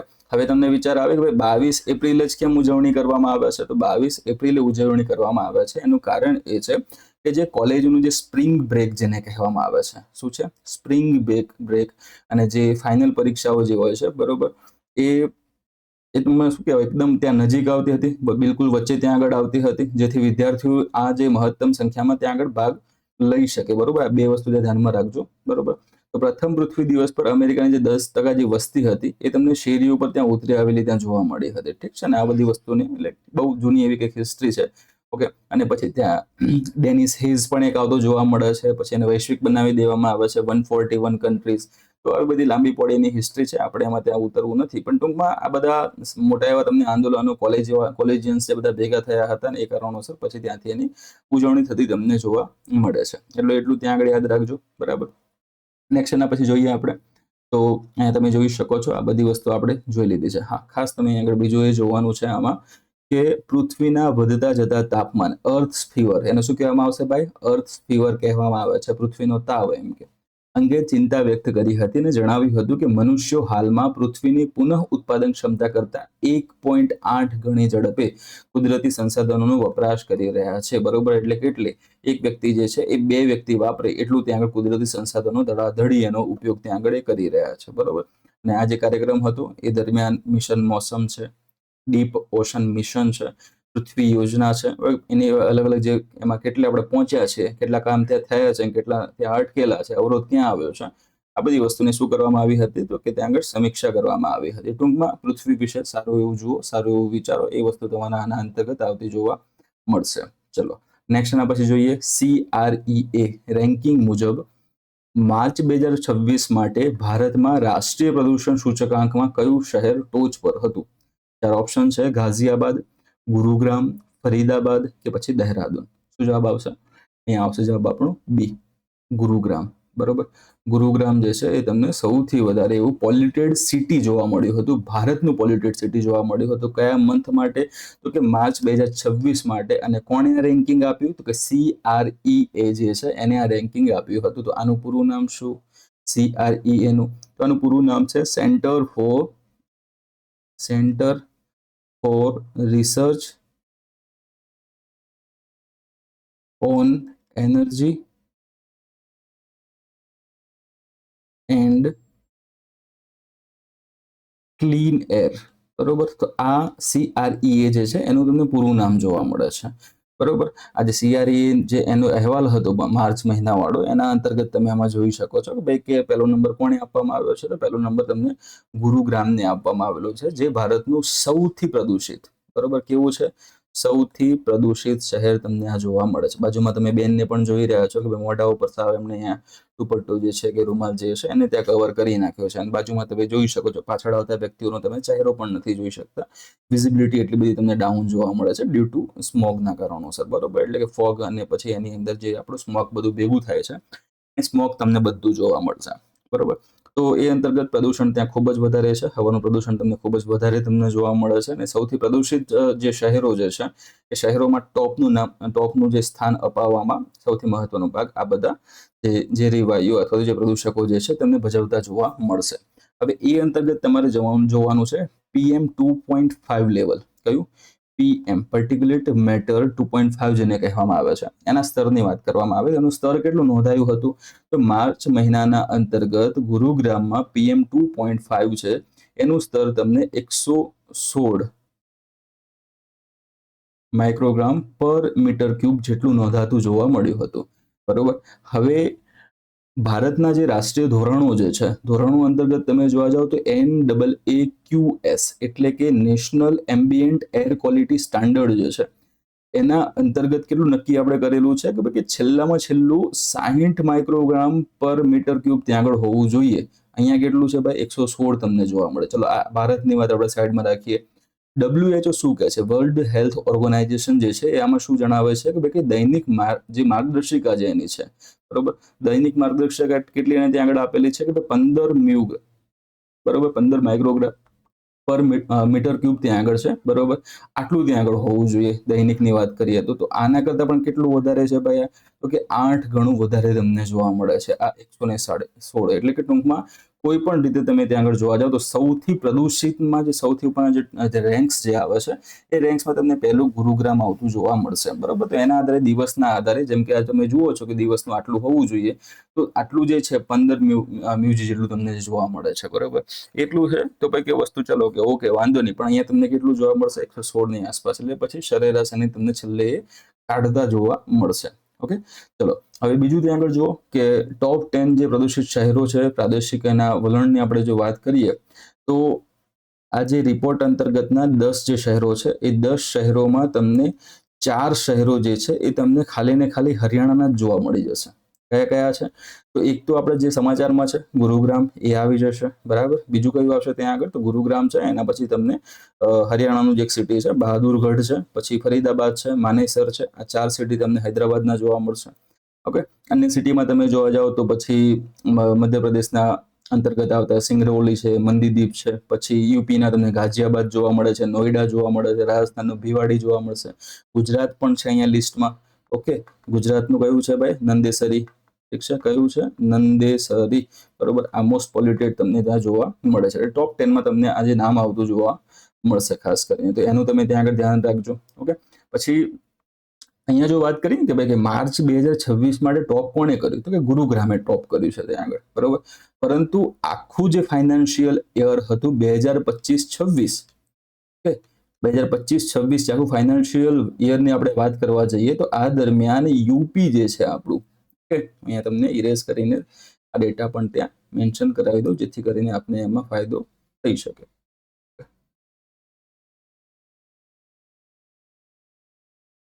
ચલો હવે અહીંયા ફાઇનાન્શિયલ યર 2025-26 ની વાત કરવામાં આવે. બરોબર, નાણાકીય વર્ષ 2025-26 અંતર્ગત તમે જોવા જાઓ તો યુપી રાજ્યનું ગાઝિયાબાદ સિટી જે છે, ગાઝિયાબાદ, બરાબર, દિલ્હીની પાસે નોઈડા પાસે આવેલું તમને જોવા મળે છે. યુપીનું જે આ ગાઝિયાબાદ સિટી છે એ સૌથી વધુ પોલ્યુટેડ સિટીના ફર્સ્ટ રેન્કમાં આવતું તમને જોવા મળે છે. બરાબર, એટલે સૌથી વધારે પ્રદૂષિત શહેર તમને જોવા મળશે. આની જે વાર્ષિક PM10 ની સાંદ્રતા, જો ત્યાં આગળ PM2.5 ની વાત કરતા હતા, અહીંયા હું કોની વાત કરી રહ્યો છું?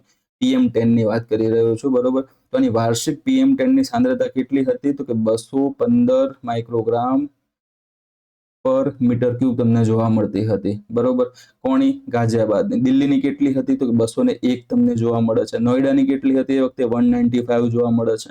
ઠીક છે, તો આ 3 હતા ટોપમાં. પહેલો નંબર કોનો હતો? પહેલો નંબર છે ગાઝિયાબાદનો, બીજો નંબર છે તમારો દિલ્હીનો 201 સાથે, અને ત્રીજો કયો છે? નોઈડાનો તમને જોવા મળશે. તો આ વસ્તુ ત્યાં ખાસ તમે મેન્શન કરજો. એટલે અહીંયા શું જોવાનું છે? NCAP ત્યાં આગળ આવશે, નેશનલ ક્લીન એર પ્રોગ્રામ જે છે એને ધ્યાનમાં લેવાનો છે, જેની શરૂઆત ભારત સરકાર દ્વારા 2019માં કરવામાં આવી હતી. NCAP ની ક્યારે કરી હતી? 2019માં આપણે એની શરૂઆત કરી હતી ને એ અંતર્ગત 2026 સુધીમાં, અહીંયા શું કહે છે ભાઈ? 2026 સુધીમાં PM10 અને PM2.5 જે છે એના સ્તરમાં 30 થી 40% ઘટાડો કરવાની વાત એમણે ત્યાં કરી હતી. બરોબર, તો આટલું ખાસ ધ્યાનમાં રાખજો આ NCAP ના અંતર્ગત. ચલો નેક્સ્ટ એના પછી આપણે જોઈએ તો ઓલરેડી હમણાં આની વાત આપણે કરેલી છે, તમે અહીંયાથી એને જોઈ શકો છો. કયા રાજ્યની હાઈકોર્ટે 2026માં ચુકાદાના મુસદ્દામાં AI ના ઉપયોગ પર પ્રતિબંધ મુકતી AI નીતિ બહાર પાડી હતી? 4 ઓપ્શન છે: મહારાષ્ટ્ર, રાજસ્થાન, ગુજરાત કે પછી કર્ણાટક. તમે આ જે હાઈકોર્ટ જોવા મળે છે એના આધારે તમે કહી શકો છો કઈ હશે. જવાબ આવશે C આવશે, ગુજરાત. ગુજરાત સરકાર દ્વારા આજે બહાર પાડવામાં આવેલું તમને જોવા મળે છે. તો ભાઈ કોર્ટ્સ જે છે, કોર્ટ્સના અંતર્ગત તમે AI જે છે, AI નું લિમિટેડ યુઝ જુઓ. AI છે સંપૂર્ણપણે યુઝ ના કરવું કોર્ટ ક્ષેત્રમાં, એવું કે પ્રશ્ન આપણને કહે છે? તો કે ના. અહીંયા શું કહે છે કે ભાઈ કે ચુકાદાના મુસદ્દામાં, જેની વાત કરે છે ચુકાદાના મુસદ્દા એટલે કે જે ઓર્ડર હશે ત્યાં કોર્ટનો, જે ડ્રાફ્ટની જે વાત કરવામાં આવે છે, બરોબર, તો ડ્રાફ્ટ હશે, પછી અમુક જે આજે ત્યાં આગળ આની સાથે સંબંધિત કોઈ વસ્તુની શોધખોળ કરતા હોય, ઠીક છે, તો એ વખતે પણ તમારે AI નો યુઝ નથી કરવાનો. આવું બધી વસ્તુ એમાં ત્યાં એમણે જણાવેલી છે. ઠીક છે, તો જે આ પોલિસી જે બહાર પાડી છે, નીતિ જે બહાર પાડી છે, એનું નામ શું છે? તો નામ તમને કહેવામાં આવશે ન્યાયિક અને અદાલતી વહીવટમાં આર્ટિફિશિયલ ઇન્ટેલિજન્સ જે છે એના ઉપયોગ અંગેની નીતિ 2026 આવશે. ઇંગ્લિશમાં એને શું કહેવામાં આવશે? ઇંગ્લિશમાં એને policy on use of artificial intelligence in judicial and court administration તરીકે ઓળખવામાં આવશે. ઠીક છે, બંધારણીય સત્તા કયા અંતર્ગત આપણે આ કરેલું છે? તો ભારતીય જે બંધારણ છે, બંધારણ અંતર્ગત ગુજરાત હાઈકોર્ટે ખાસ તમે જોવા જાઓ તો કે 225 એક છે, અને બીજું આવશે 227, 225 અને 227 આ બે આર્ટિકલ છે. એ અંતર્ગત હાઈકોર્ટ જે છે ને આપણે, એ હાઈકોર્ટ્સ નિયમો બનાવી શકે છે અને પોતાની જે તાબા હેઠળની જે અદાલતો છે એના ઉપર દેખરેખ રાખવાની સત્તા ધરાવે છે. તો આ અંતર્ગત એમણે જે પોલિસી બહાર પાડેલી છે, એટલે કે ટૂંકમાં અહીંયા તમે યુઝ જુઓ છો 225 અને 227 આર્ટિકલનો, અનુચ્છેદનો. બરોબર, તો આ એક ત્યાં આગળ આવશે. બીજી વસ્તુ, આ કરવાથી શું થાય છે? તો આ કરવાથી આપણો જે આર્ટિકલ 21 છે, બરોબર, 21 જે છે એના અંતર્ગત મળતો ફેર હિયરિંગ એટલે કે જે ન્યાયી સુનાવણી જે છે, બરોબર, તમે એને કહી શકો છો ત્યાં આગળ કે ભાઈ કે ફેર હિયરિંગ અથવા ન્યાયી સુનાવણીનો અધિકારને એ સુનિશ્ચિત કરતી તમને જોવા મળશે. એટલે આ એક તમે ખાસ ત્યાં આગળ ધ્યાનમાં રાખી લેજો. બરોબર, અને કોને કોને લાગુ પડશે? તો કે ભાઈ જુઓ કે ગુજરાત હાઈકોર્ટ છે એને લાગુ પડશે. બરાબર, રાજ્યની જે તમામ જે એના તાબા હેઠળની જે અદાલતો હશે, બરોબર, ડિસ્ટ્રિક્ટ જ્યુડિશરી હોય, એના ન્યાયાધીશ છે એના, બરાબર, પછી રજિસ્ટ્રી સ્ટાફ હશે, લીગલ આસિસ્ટન્ટ હોય, ઇન્ટર્ન્સ હોય, પેરાલીગલ વોલેન્ટિયર્સ હોય, આ બધાને સમાન રીતે તમને લાગુ પડતું જોવા મળશે. બીજો મહત્વનો ફેક્ટ મિત્રો અહીંયા કયો એડ થાય છે? તો જે મહત્વનો જે ફેક્ટ એડ થાય છે એ છે કે આ રીતની જે નિયમો બનાવનાર, આ રીતની પોલિસી બનાવનાર ગુજરાત હાઈકોર્ટ છે એ દેશમાં કેરળ હાઈકોર્ટ પછી બીજા ક્રમે તમને જોવા મળશે. એટલે કે પહેલી એવી કઈ કોર્ટ હતી જેને નક્કી કર્યું હતું યુઝ કેટલો અને કેમ કેમ રહેશે? કેરળ.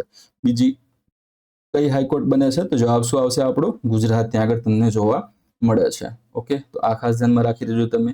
હવે અહીંયા આગળ તમે જોવા જાઓ તો શું અમે તમને પહેલા જ કીધું હતું કે તો જુઓ, જ્યુડિશિયલ ડિસિઝન મેકિંગની જે પ્રક્રિયા છે, ન્યાયિક નિર્ણય અને તર્કની વાત કરવામાં આવે તો કોઈ પણ કેસ હશે, એ કેસનો નિર્ણય લેવાનો હોય કે પછી કાયદાનું અર્થઘટન કરવાનું હોય, કોઈ દલીલો છે, દલીલોની તમારે સરખામણી કરવી છે, પછી જ્યુડિશિયલ રિઝનિંગની વાત કરવામાં આવે, ન્યાયિક તર્ક જેને આપણે કહીએ છીએ, તો એના માટે તમે AI જે છે એ એઆઈ નો ઉપયોગ નહીં કરી શકો એમ ત્યાં કહે છે, બરોબર. બીજી વસ્તુ શું કહે છે ત્યાં આગળ કે હવે તમે અંતિમ ચુકાદો, બરોબર, અંતિમ ચુકાદો એટલે કે ફાઇનલ જજમેન્ટ જે આપી દેવામાં આવેલો છે તે, પછી વચગાળાના જે આદેશો હશે, ઇન્ટ્રીમ ઓર્ડર્સ જેને કહેવામાં આવે છે, જામીન હોય, બેલ, બરોબર, અથવા તો પછી સજાની વાત કરવામાં આવે તો આના જે ડ્રાફ્ટ્સ બનાવવાના હોય, ઓકે, તો આ ડ્રાફ્ટ બનાવવા માટે, ડ્રાફ્ટ તૈયાર કરવા માટે ગમે એટલી એડવાન્સ એવી એઆઈ તમારા પાસે અવેલેબલ હોય, એઆઈ સિસ્ટમ ત્યાં અવેલેબલ હોય તો પણ એનો તમે ઉપયોગ કરી શકશો નહીં. એટલે પહેલા આપણે તમે શું જોતા હતા ભાઈ, તો કે ભાઈ કે કોઈ પણ નિર્ણય લેવાનો હતો, કેસ સાથે સંબંધિત કોઈ કાયદાનું અર્થઘટન કરવાનું હતું, દલીલની સરખામણી કરવાની હતી, એમાં એઆઈ નહીં વપરાય. બીજી વસ્તુ તમે જોયું, જામીનની વાત કરવામાં આવે, અંતિમ ચુકાદાનું ડ્રાફ્ટ બનાવવાનું હોય કે કોઈ પણ વસ્તુ, તો એના માટે એઆઈ તમે નહીં વાપરી શકો, બરોબર. પરંતુ હવે અહીંયા તમે નેક્સ્ટ ત્રીજો કયો ઓપ્શન છે ત્યાં આગળ કે ભાઈ ત્રીજો હજુ પણ એક છે ત્યાં આગળ કે ભાઈ પ્રૂફ્સ જે આવે છે આપણા જોડે, કે પુરાવા જે છે, પુરાવાનું વર્ગીકરણ હોય, સાક્ષીઓની જુબાની છે એનું વિશ્લેષણ હોય, કે પછી પુરાવાની વિશ્વસનીયતા તપાસવા માટે આવા કોઈ પણ કામમાં તમે એઆઈ જે છે એઆઈ નો ઉપયોગ તમે નહીં કરી શકો. આ 3 કામ છે જેમાં તમે એઆઈ નો ઉપયોગ નથી કરવાના.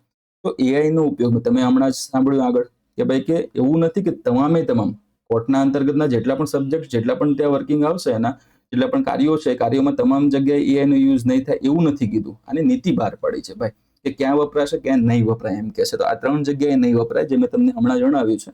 પણ કઈ કઈ જગ્યાએ વપરાશે, તો એક ત્યાં આગળ આવે છે લીગલ રિસર્ચ, કાનૂની સંશોધન જેને આપણે કહીએ, કે જૂના ચુકાદાઓ જે હશે, જે પ્રેસિડન્સ જે આપણે કહીએ છીએ ઓલ્ડ, બરોબર, એને શોધવા માટે, કાયદાકીય જોગવાઈનું વિશ્લેષણ કરવા માટે, બરોબર, ન્યાયિક પ્રક્રિયાને સપોર્ટ કરતા જે પ્રાઇમરી જે બૌદ્ધિક કામ કરાવવાનું હોય એના અંતર્ગત તમે એઆઈનો યુઝ કરી શકો છો. એક વસ્તુ આ થઈ, બરોબર. બીજી વસ્તુ શું છે તો કે જજ જે હશે, જજ દ્વારા તૈયાર કરાયેલો જે પણ ડ્રાફ્ટ હશે એ ડ્રાફ્ટની માત્ર, હું શબ્દ બોલી રહ્યો છું, શું માત્ર ભાષા, બરોબર, બીજું છે એનું વ્યાકરણનો અહીંયા વાત કરવામાં આવે, એનું જે સ્ટ્રક્ચર માળખું છે એ સુધારવા એના અને એના ટ્રાન્સલેશન માટે તમે એઆઈનો ઉપયોગ કરી શકશો, બરોબર. કેસ જે છે એ કેસની વહેંચણી એટલે કે જે વર્કલોડ ડિસ્ટ્રીબ્યુશનની વાત કરવામાં આવે છે, ડેટા એનાલિટિક્સની વાત કરવામાં આવે, પબ્લિક ડોમેનમાં રહેલી જે પણ નોટિસો હોય કે પરિપત્રો હોય, બરોબર, એના ડ્રાફ્ટિંગ જેવા કોઈ પણ આઈટી વિભાગના જે ઓટોમેશનના કાર્યો હશે એમાં તમે એઆઈનો ઉપયોગ કરી શકો છો. ટૂંકમાં 3 કાર્યો છે જેમાં એઆઈ નહીં વપરાય.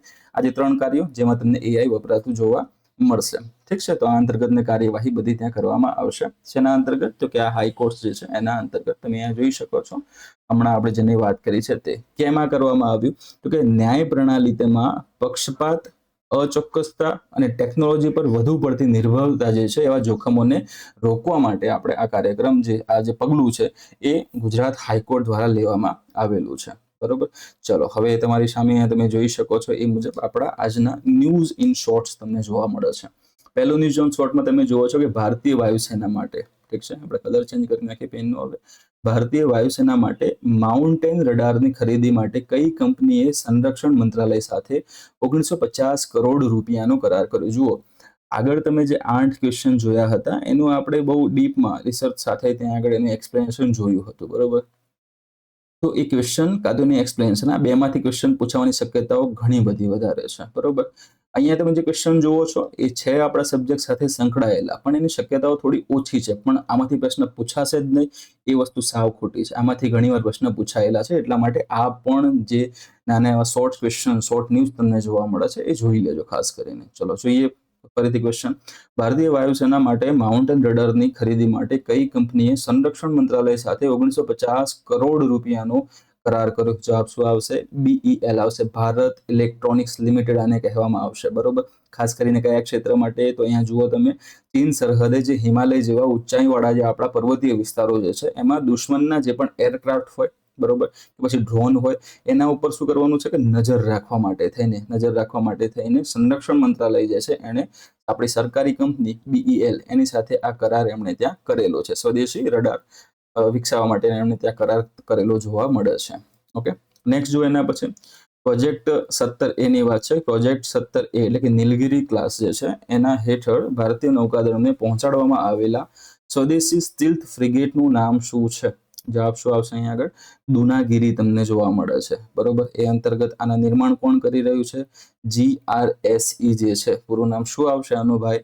કે પૂરું નામ આવે છે આનું Garden Reach Shipbuilders and Engineers તરીકે ઓળખવામાં આવેલી છે. અને આ સંસ્થા જે છે આપને કોલકાતા ખાતે આવેલી જોવા મળે છે, બરોબર. તો એના દ્વારા આનું નિર્માણ કરવામાં આવેલું છે, ઠીક છે.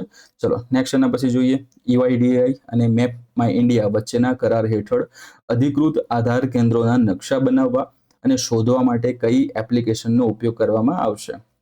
જવાબ શું આવશે? મેપલ્સ એપ જે છે એનો ઉપયોગ કરવામાં આવશે. નેક્સ્ટ એના પછી ભારતીય નૌકાદળને આગામી પેઢીના એન્ટી સબમરીન યુદ્ધ છીછરા પાણીના યાન તરીકે કયું જહાજ પહોંચાડવામાં આવ્યું છે? શું જવાબ આવશે આમાં? INS માલવણ તમને જોવા મળે છે. જુઓ આ જે ગુજરાતીમાં લખેલું છે તો એનું ઇંગ્લિશ તમે જોવા જાઓ તો શું આવશે? ASWSWC આને કહેવામાં આવશે. એનું પૂરું નામ શું બનશે ભાઈ? કે ભાઈ એન્ટી સબમરીન વોરફેર શેલો વોટર ક્રાફ્ટ આને કહેવામાં આવે છે. બરોબર, ગુજરાતી એનું કંઈક આવું તમને થતું જોવા મળે છે. મુખ્ય કામ શું છે આનું? તો કે મુખ્ય કાર્ય એ કરશે કે ભાઈ દરિયા કિનારો જે હશે એની નજીક જે છીછરા પાણી હોય એ છીછરા પાણીમાં દુશ્મનની સબમરીન, બરોબર, જે એની પનડુબ્બી આપણે જે કહેતા હોઈએ છીએ, એની અવર જવર શોધીને એને નાશ કરવાનું કાર્ય એ કરે છે. ચલો પાંચમું જુઓ ત્યાં આગળ ભારતીય નૌકાદળના પ્રોજેક્ટ 17A સ્ટીલ્થ ફ્રિગેટ, બરોબર, 17A તમે ઉપર પણ જોતા હતા, ઠીક છે, કાર્યક્ષમતાના ભાગરૂપે INS તારાગીરી ક્યાં કાર્યરત કરવામાં આવી? તો જવાબ શું આવશે? વિશાખાપટ્ટનમ જે છે એ વિશાખાપટ્ટનમ ખાતે ત્યાં આગળ તમને જોવા મળે છે. ઓકે, તારાગીરી આવશે આમાં. વિશાખાપટ્ટનમ ખાતેથી એને લોન્ચ કરવામાં આવ્યું છે. દેશની સેવામાં એને કાર્યરત કરવામાં આવેલું જોવા મળે છે. નેક્સ્ટ ક્વેશ્ચન જોઈએ આપણે તો ગગનયાન અવકાશયાત્રીઓ માટે ડીપ સ્પેસની પરિસ્થિતિઓનું અનુકરણ કરવા માટે મિશન મિત્ર ઉચ્ચ ઊંચાઈ પ્રયોગ કયા પ્રદેશમાં હાથ ધરવામાં આવી રહ્યો છે? શું જવાબ આવશે એમાં? લદ્દાખ જોવા મળે છે. ઓકે, આના અંતર્ગત તમે જુઓ તો શું આવે છે? એક છે આપણી ISRO, બરોબર, અને બીજું તમને શું જોવા મળે છે? બીજું તમને જોવા મળે છે આપણે ઇન્સ્ટિટ્યૂટ ઓફ એરોસ્પેસ મેડિસિન જે કહેવામાં આવે છે એના દ્વારા આ મિશન મિત્ર જે છે, મિત્ર ખાસ કહેવામાં આવશે. કયું મિશન છે? મિશન મિત્ર, બરોબર.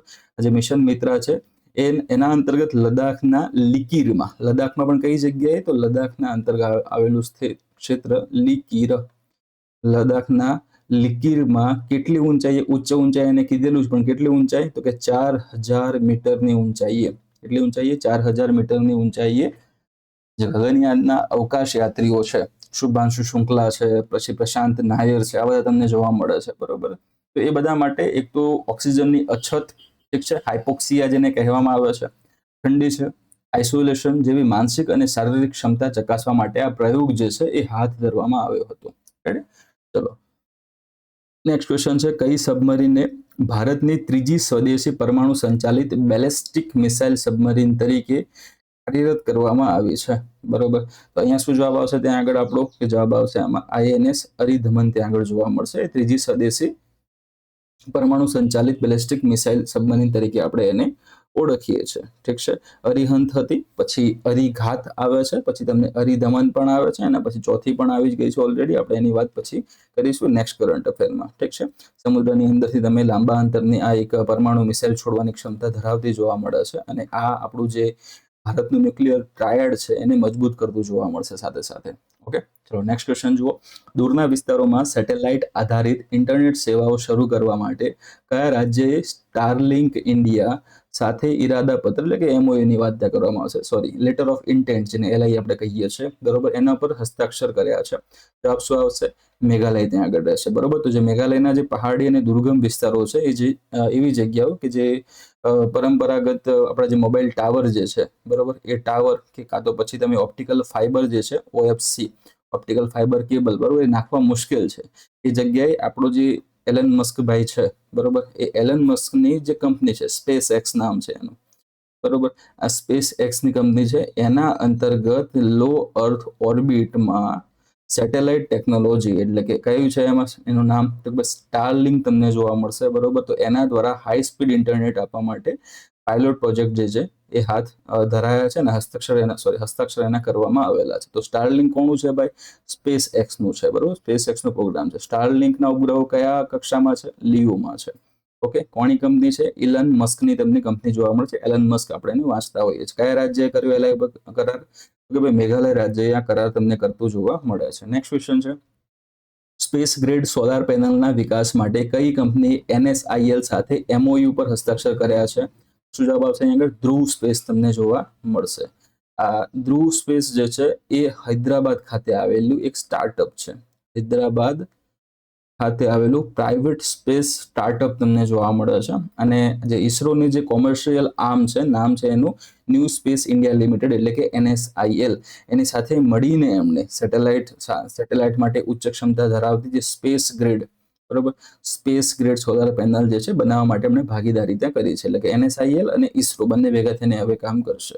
નેક્સ્ટ ક્વેશ્ચન છે 9-10 એપ્રિલ 2026 દરમિયાન યોજાનાર ત્રિસેવા એટલે કે યોજાયેલ, હવે આ યોજાઈ ગયું છે એટલે યોજાયેલ ત્રિસેવા સેમિનારનું નામ શું છે? તો જવાબ શું આવશે ત્યાં આગળ? રણ સંવાદ તમને જોવા મળશે. શું આવશે? રણ સંવાદ. અહીંયા શું કહે છે? ત્રિસેવા. ત્રી મીન્સ વોટ?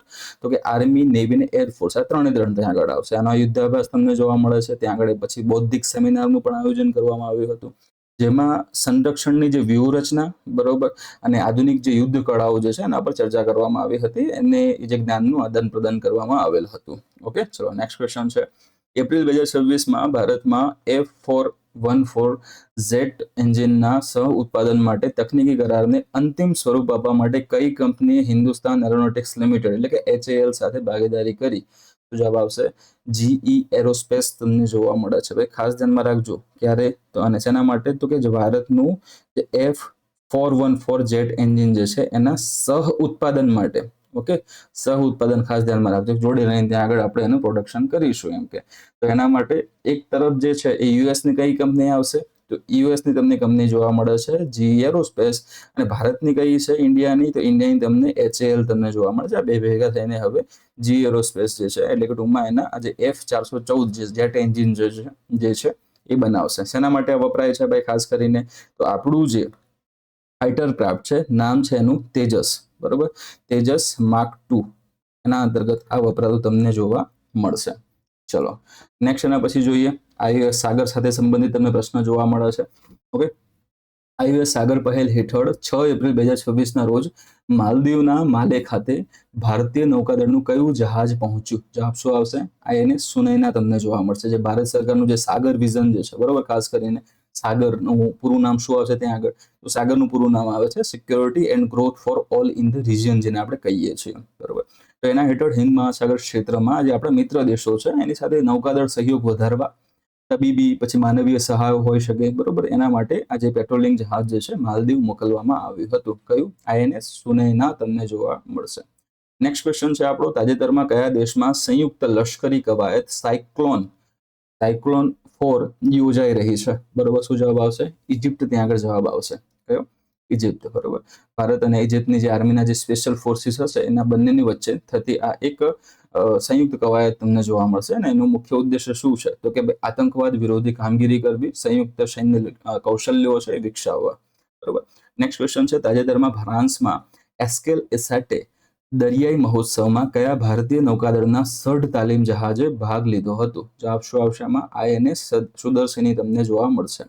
ઓકે, આ જે છે એ 3 માસ્ટેડ ટ્રેનિંગ યુદ્ધ જહાજ તમને જોવા મળશે. કેવા? 3 માસ્ટેડ. ગુજરાતીમાં એને શું કહેવામાં આવશે? કે ભાઈ 3 સઢ વાળું ટ્રેનિંગ યુદ્ધ જહાજ, બરોબર. સઢ છે પણ કેટલા? કે 3 સઢ વાળું, બરોબર. અને જે ફ્રાન્સના જે સેટે, બરોબર, કઈ જગ્યા છે? ફ્રાન્સના સેટે. અને એમાં કયો મહોત્સવ છે? કે એસ્કેલે સેટે, બરોબર. તો જે મહોત્સવ હતો એ મહોત્સવ ફેસ્ટિવલમાં ભાગ લીધો અને ભાગ લઈને ભારતની જે દરિયાઈ ધરોહર છે, રાજદારી સંબંધો જે હતા એને ત્યાં પ્રદર્શન કરાવ્યું અને ત્યાં મજબૂત કરતું જોવા મળે છે, બરોબર. નેક્સ્ટ છે મેટા દ્વારા તેના AI સહાયકને શક્તિ આપવા માટે રજૂ કરાયેલા નવા AI મોડેલનું નામ શું છે? જવાબ શું આવશે એમાં? મ્યુઝ પાર્ક એનો જવાબ છે. ઓકે, તો મેટા જે કંપની છે એ મેટા કંપનીએ તેના સોશિયલ મીડિયા પ્લેટફોર્મ્સ અને વર્ચ્યુઅલ આસિસ્ટન્ટને વધારે સ્માર્ટ, મલ્ટી મોડેલ, બરોબર, એટલે ટૂંકમાં ઓડિયો વિડીયો પ્રોસેસિંગ પણ આવી જશે એમાં, અને ઝડપી બનાવવા માટે આ જે આપણું નેક્સ્ટ જનરેશન, કેવું NG, next generation artificial intelligence architecture જે છે રજૂ કર્યું છે. નામ શું છે? ફરીથી જોઈ લો, મ્યુઝ સ્પાર્ક કહેવાશે. નેક્સ્ટ એના પછી એપ્રિલ 2026માં યોજાયેલ સંયુક્ત લશ્કરી કવાયત ડસ્ટ લિંકની 7મી આવૃત્તિમાં ભારત સાથે કયા દેશે ભાગ લીધો હતો? જવાબ શું આવશે? ઉઝબેકિસ્તાન તમને જોવા મળશે, બરોબર. તો ડસ્ટલિંક જે છે ભારત અને મધ્ય એશિયાનો આજે મહત્વનો દેશ એટલે કે ઉઝબેકિસ્તાન જે છે, બરોબર, એની વચ્ચેની વાર્ષિક એવી આ એક લશ્કરી કવાયત છે જે બંને દેશો વચ્ચે વ્યૂહાત્મક સંરક્ષણ જોડાણ મજબૂત કરાવે છે, બરોબર. નેક્સ્ટ છે ભારતીય સેનાએ તાજેતરમાં કયા ભારતીય રાજ્યમાં સરહદી ગામમાં સિક્કિમ સુંદરી કોમ્યુનિટી રેડિયો સ્ટેશન શરૂ કર્યું હતું? શું જવાબ આવશે ત્યાં આગળ આમાં? તો અહીંયા તમને જવાબ જોવા મળશે સિક્કિમ, બરોબર. કયા ભારતીય રાજ્યમાં જો ઓલરેડી ભારતીય રાજ્ય પણ લખેલું છે ક્વેશ્ચનમાં અને તમને જોવા મળશે સિક્કિમ સુંદરી નામ તો સિમ્પલી ખબર પડી જ જવાની છે.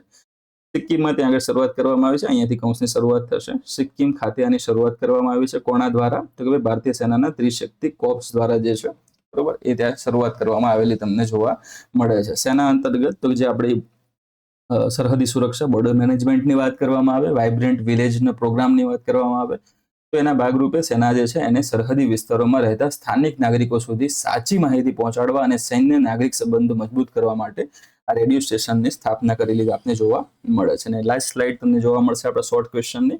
એ અંતર્ગત પહેલો છે, કઈ સંસ્થાએ એઆઈ સક્ષમ ભૂસ્તરશાસ્ત્રીય અને ખાણકામ પ્રણાલીઓ માટે વિક્રમ સોઢી સેન્ટર ઓફ એક્સલન્સ શરૂ કર્યું છે? શું જવાબ આવશે? આઈઆઈટી ખડગપુર તમને જોવા મળશે. એટલે કે જુઓ, એક તો તમને કહે છે ત્યાં આગળ માઇનિંગની વાત કરે છે, માઇનિંગ અને જે જીઓલોજી ડેટા જે છે ક્ષેત્રનો ડેટા, એમાં ડેટા એનાલિટિક્સ આવશે, પછી એડવાન્સ આર્ટિફિશિયલ ઇન્ટેલિજન્સ આવે છે અને ઉપયોગ કરીને સુરક્ષિત અને ટકાઉ પદ્ધતિઓ વિકસાવવા માટે આ ખાસ જે સંશોધન કેન્દ્ર જે છે okay Vikram Sodhi centre of excellence બરોબર એની શરૂઆત કરેલી જોવા મળે છે. ચલો નેક્સ્ટ છે, તાજેતરમાં કેરોમાં યોજાયેલી 11મી સંયુક્ત સંરક્ષણ સમિતિ જેડીસી બેઠક ભારત અને કયા દેશ વચ્ચે યોજાઈ હતી? શું જવાબ આવશે આમાં? ઇજિપ્ત તમને જોવા મળે છે બરોબર. ઇજિપ્તની રાજધાની છે કેરો બરોબર. ઇજિપ્તની જે રાજધાની શું છે? કેરો તમને જોવા મળે છે. તો એ જગ્યાએ આજે હાઈ લેવલ મીટિંગ યોજાઈ હતી અને બંને દેશો જે હતા બંને દેશો વચ્ચે સંરક્ષણ સાધનોનું સહ ઉત્પાદન, ઇન્ટેલિજન્સ શેરિંગ વધારવા પર તે સહમતિ સધાઈ હતી. નેક્સ્ટ છે, તાજેતરમાં સ્પેનના લાસ પાલ્માસ ખાતે કયું ભારતીય નૌકાદળનું સડ તાલીમ જહાજ પહોંચ્યું જે કેનેરી ટાપુઓની પ્રથમ મુલાકાત હતી? તો શું જવાબ આવશે અહીંયા આગળ? આઈએનએસ સુદર્શની જોવા મળે છે બરોબર. તો એનું જે લાંબા અંતરનું પોતાનું અભિયાન છે બરોબર ડિપ્લોયમેન્ટના ભાગરૂપે આ જહાજે એટલાન્ટિક મહાસાગરમાં આવેલું જે સ્પેનનું પ્રખ્યાત બરોબર કોનો છે ભાઈ? સ્પેનનો પ્રખ્યાત એવા કેનેરી ટાપુઓ જે છે એની ઐતિહાસિક એવી પ્રથમ સત્તાવાર મુલાકાત ત્યાં આગળ લીધેલી હતી ને પછી અહીંયા આગળ ખાસ કીધું કે લાલ પાલ્માસ ખાતે પણ એમને ત્યાં આગળ પહોંચ્યા હતા અને પછી કાર્યક્રમ આગળ એમણે વધાર્યો હતો બરોબર. તો સ્પેનનું લાલ પાલ્માસ બરોબર અને શું છે? કેનેરી ટાપુ. આ બે ધ્યાનમાં રાખજો. કયું છે? આઈએનએસ સુદર્શની. નવજાત શિશુઓ અને શિશુઓમાં ઓકે નવજાત શિશુઓ અને શિશુઓમાં સારવાર માટે કોઆર્ટેમ બેબી ખાસ કરીને કયા રોગની સારવાર માટે વિકસાવવામાં આવી છે? જવાબ શું આવશે? કોલેરા ત્યાં આગળ આવશે બરોબર. ખાસ તમે જોવા જાવ ને તો સામાન્ય રીતે આ જે કોઆર્ટમ જે છે કોઆર્ટમ તમને શેની સાથે જોડાયેલું જોવા મળશે? તો મેલેરિયા સાથે જોડાયેલું જોવા મળશે. એની સાથે મેલેરિયા સાથે જોડાયેલું જોવા મળે છે. પરંતુ ચોક્કસ નવું જે ચાઇલ્ડ ફોર્મ્યુલેશન બેક્ટેરિયલ ડાયરિયા હોય અથવા તો એનાથી જે કોલેરા જે થતો હોય છે બરોબર એના ગંભીર કેસોમાં ડિહાઇડ્રેશન રોકવા અને બાળકોના જીવ બચાવવા માટે હવે આને કોલેરા માટે પણ એને વિકસાવવામાં આવેલું છે. બાકી જૂનું કોઆર્ટમ એના માટે હતું ખાસ કરીને મેલેરિયા માટે હતું, પણ ડિહાઇડ્રેશન રોકવા અને આ ખાસ કોલેરા સાથે સંબંધિત વસ્તુઓ માટે નવજાત બાળકોના જીવ બચાવવા માટે એને વિકસાવવામાં આવેલું છે. ફાયદો શું થશે આનાથી? તો જે આપણો ઇન્ફન્ટ મોર્ટાલિટી રેટ જે છે બરોબર આઈએમઆર જેને કહીએ છીએ એ ઘટાડવા માટે, પછી સાર્વજનિક આરોગ્ય છે પબ્લિક હેલ્થના લક્ષ્યો પ્રાપ્ત કરવા માટે આ દવા મહત્વની સાબિત થશે.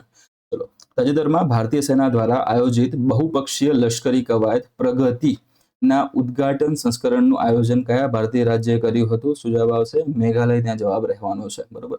આ પૂર્વોત્તર રાજ્યોની સુરક્ષા અને વિવિધ સુરક્ષા એજન્સીઓ વચ્ચે જે તાલમેલ છે ઇન્ટરઓપરેબિલિટી આપણે જેને કહીએ છીએ વધારવા માટે મેઘાલયના ઉમરોઈ ખાતે બરોબર કઈ જગ્યા? મેઘાલયમાં આવેલી જગ્યા ઉમરોઈ બરાબર. ઉમરોઈ ખાતે આ પ્રથમ બહુપક્ષીય જે કવાયત જે હતી એક્સરસાઇઝ હતી પ્રગતિ આનું આયોજન કરવામાં આવ્યું હતું. એના પછી નેક્સ્ટ એન્ડ લાસ્ટ ક્વેશ્ચન છે આપણો 2026માં લશ્કરી ખર્ચમાં ભારતનો વૈશ્વિક ક્રમ કેટલો છે? શું જવાબ આવશે? 5મો ક્રમ તમને જોવા મળે છે. શેના અંતર્ગત આપણને ખબર પડી? તો કે સિપ્રી રિપોર્ટ જે આવ્યો 2026નો એના આધારે. સિપ્રીનું પૂરું નામ શું છે? કે Stockholm International Peace Research Institute આને કહેવામાં આવે છે. તો આ સિપ્રીનો જે 2026નો રિપોર્ટ હતો બરોબર એના જે ગ્લોબલ મિલિટરી એક્સપેન્ડિચર જે રિપોર્ટ છે અહેવાલ છે એના અંતર્ગત તમે જોવા જાવ તો પહેલું તમને એમાં યુએસએ જોવા મળશે ખર્ચ કરવામાં બરોબર ફર્સ્ટ નંબરે. બીજું તમને કોણ જોવા મળશે? ચીન જોવા મળે છે. ઠીક છે, ચીન છે ઓકે. આ બધા તમને અલગ અલગ દેશો જોવા મળશે ખાસ કરીને. તો એ બધા દેશો જે છે એ પોતાના સૈન્ય આધુનિકરણ પાછળ બજેટ ખર્ચ કરતા તમને જોવા મળે છે બરોબર. તો આના અંતર્ગત તમે જુઓ તો 5મો રેન્ક કોણ આવે છે? 5મો રેન્ક તમને અહીં આગળ ભારતનો આવતો જોવા મળે છે. રેડી? ચલો, હવે સમય છે આપણા આજના પ્રેક્ટિસ ક્વેશ્ચનનો. એ અંતર્ગત આપણે અહીં આગળ જુઓ તો ભારતની સૌથી મોટી રામસર સાઇટ કઈ છે? સીધો ફેક્ટ તમારો ક્વેશ્ચન છે. 4 ઓપ્શન છે: કચ્છ, ગ્રેટ નિકોબાર, સુંદરવન કે પછી રેણુકા. બરોબર, તમને જે પણ જવાબ એટલે કે તમારો જે પણ તમને લાગતું હોય કે મારે આ આન્સર આવે છે એ છે, અથવા તો બી છે, અથવા તો સી છે, અથવા તો ડી છે, બરોબર, તો આન્સર તમારે નીચે કોમેન્ટમાં જણાવવાનું છે મિત્રો. બરોબર, ક્યાં જણાવવાનું છે? કોમેન્ટમાં જણાવવાનું છે. જો તમારો આન્સર એ હોય તો એ, બી હોય તો બી, સી હોય તો સી અને ડી હોય તો ડી. જો તમારો આન્સર સાચો હશે તો એ જ તમે કોમેન્ટ કરી હશે. કોમેન્ટમાં ત્યાં આગળ તમને હાર્ટનો તમને ઓપ્શન જોવા મળશે. બરોબર, રેડ કલર ત્યાં આગળ અમે જો તમારો ક્વેશ્ચન સાચો હશે તો એના ઉપર ક્લિક કરી દેશું, જેથી કરીને તમને રેડ હાર્ટની નિશાની ત્યાં આગળ જોવા મળશે. દેટ મીન્સ કે તમારો જે જવાબ છે એ સાચો છે. જો તમારો જવાબ પછી ખોટો હોય તો એમાં તમે ફરીથી એકવાર આપણે જે અહીં આગળ આજે ટોપિક જે જોયો હતો, બરોબર, રામસર સાઇટ અંતર્ગતનો, ઓકે, શેખાઝીલ વાળો, ફરીથી તમે એકવાર જોઈ લેજો, જેથી કરીને અહીંયા જે તમારી ભૂલ પડે છે એ સુધરી જાય અને પરીક્ષામાં આ ભૂલ પડે નહીં. 1 માર્ક્સનું તમને જે નુકસાન થાય, બરોબર, એ નુકસાન ન થાય એટલા માટે થઈને ખાસ આ વસ્તુને ધ્યાનમાં એકવાર ફરીથી લઈ લેજો. સાચો જવાબ તમે કોમેન્ટમાં પછી જણાવી દેજો. બરોબર, નેક્સ્ટ હવે કે જો આ સેશનની તમારે પીડીએફ જોઈએ છે, પહેલી વસ્તુ તો, બરોબર, તો પીડીએફ માટે તમારે સિમ્પલી એક કામ કરવાનું છે. ટેલિગ્રામ ચેનલ છે આપણી HK GPSC કરીને, સિમ્પલી ટેલિગ્રામ પર જવાનું છે. ટેલિગ્રામ પર જઈને તમારે HK GPSC સર્ચ કરવાનું છે. તો સર્ચ કરશો એટલે તમને આ રીતનો લોગો જોવા મળી જશે. બરોબર, તો આ જે ચેનલ છે આપણી ટેલિગ્રામની, એને તમારે ત્યાં આગળ જોઈન કરી લેવાની છે. જો તમારી ઈચ્છા હોય તમે જોઈન કરી શકો છો, ના ઈચ્છા હોય તો એ જગ્યાએ તમને આજનું જે સેશન છે, એપ્રિલ મહિનાના જે કરંટ અફેરનું જે સેશન છે એની સાથે સાથે આપણે અને જે પીડીએફ છે, પીડીએફને પણ શેર પછી થોડાક કલાકો પછી કરી દઈએ છીએ. તો એ વસ્તુ પણ તમને ત્યાંથી મળી રહેશે. બરોબર, તો તમે ત્યાંથી પોતાની રીતે ફોરવર્ડ કરીને કાં તો ત્યાંથી તમે ડાઉનલોડ કરીને એને જોઈ શકો છો. બીજી વસ્તુ, સેશનમાં અત્યાર સુધી તમે જો બન્યા રહ્યા છો, તમને સેશન ખરેખર સારો એવો લાગ્યો છે, તો ખાસ કરીને જે વિડીયો લેક્ચર છે આપણો એને લાઇક કરવાનું ભૂલશો નહીં. બરોબર, તમને જે જવાબ આવડે છે, જે ક્વેશ્ચન આપણે પૂછ્યો હતો, એ ક્વેશ્ચનનો આન્સર તમારે ખાસ કોમેન્ટ કરવાનો રહેશે. બરોબર, તમારા કોઈ પણ સલાહ સૂચન કે એવું કંઈ પણ હોય તો પણ તમે અમને કોમેન્ટ કરી શકો છો. રેડી? તો આ એક વસ્તુ. બીજી વસ્તુ શું છે કે હજુ સુધી જો તમે અમારી જો આ યુટ્યુબ ચેનલ છે, નામ શું છે, HK GPSC, બરોબર, એને સબસ્ક્રાઇબ કરી નથી, બરોબર, તો ખાસ કરીને સબસ્ક્રાઇબ કરી લેજો અને જોડે આપેલું જે નોટિફિકેશન માટેનું જે બેલ આઇકોન છે, બરોબર, આ બેલ આઇકોનને પણ પ્રેસ કરી દેજો, જેથી કરીને જે પણ આપણા કરંટ અફેરના કે ઇમ્પોર્ટન્ટ સેશન આવે છે એ બધા તમને ટાઈમ ટુ ટાઈમ મળતા રહે, નોટિફિકેશન તમને મળે, જેથી કરીને તમે એને જોઈ શકો અને એનો લાભ લઈ શકો. બીજું, અમે ઇન્સ્ટાગ્રામ ઉપર પણ ઉપલબ્ધ છીએ. તમે અહીંયાથી પણ અમને ફોલો કરીને અમારી સાથે જોડાઈ શકો છો. પોતાના પ્રશ્નો જે છે એમને ત્યાં કહી શકો છો. રેડી? તો મળીએ હવે નેક્સ્ટ ટાઈમ. ખાસ કરીને જે મે મંથનું જે કરંટ અફેર છે આપણું, મે 2026 માટેનું, એના માટે થઈને આપણે મળીશું ટૂંક સમયમાં જ. બરોબર, આજે 1 જૂન છે, 1 જૂને આપણે ઓલરેડી એપ્રિલનું મૂકી દીધું છે. હમણાં 1-2 દિવસમાં તમને મેનું કરંટ અફેર પણ આપી દેવામાં આવશે, જે આવનારી તમારી જીપીએસસી પ્રિલિમ્સ, RA4 પ્રિલિમ્સ છે, પછી કોન્સ્ટેબલની LRDની એક્ઝામ છે, આ બધામાં ખૂબ જ સારી એવી રીતે હેલ્પફુલ થશે. અને સાથે સાથે બધાને આજે જે પણ એક્ઝામ છે, જીપીએસસી કે પછી LRD જે છે, એના માટે સૌને all the best, best of luck. સારામાં સારું તમારું બેસ્ટ આપજો. મળીએ નેક્સ્ટ સેશનમાં નવા ટોપિક સાથે. ત્યાં સુધી સૌને જય હિન્દ, જય ભારત.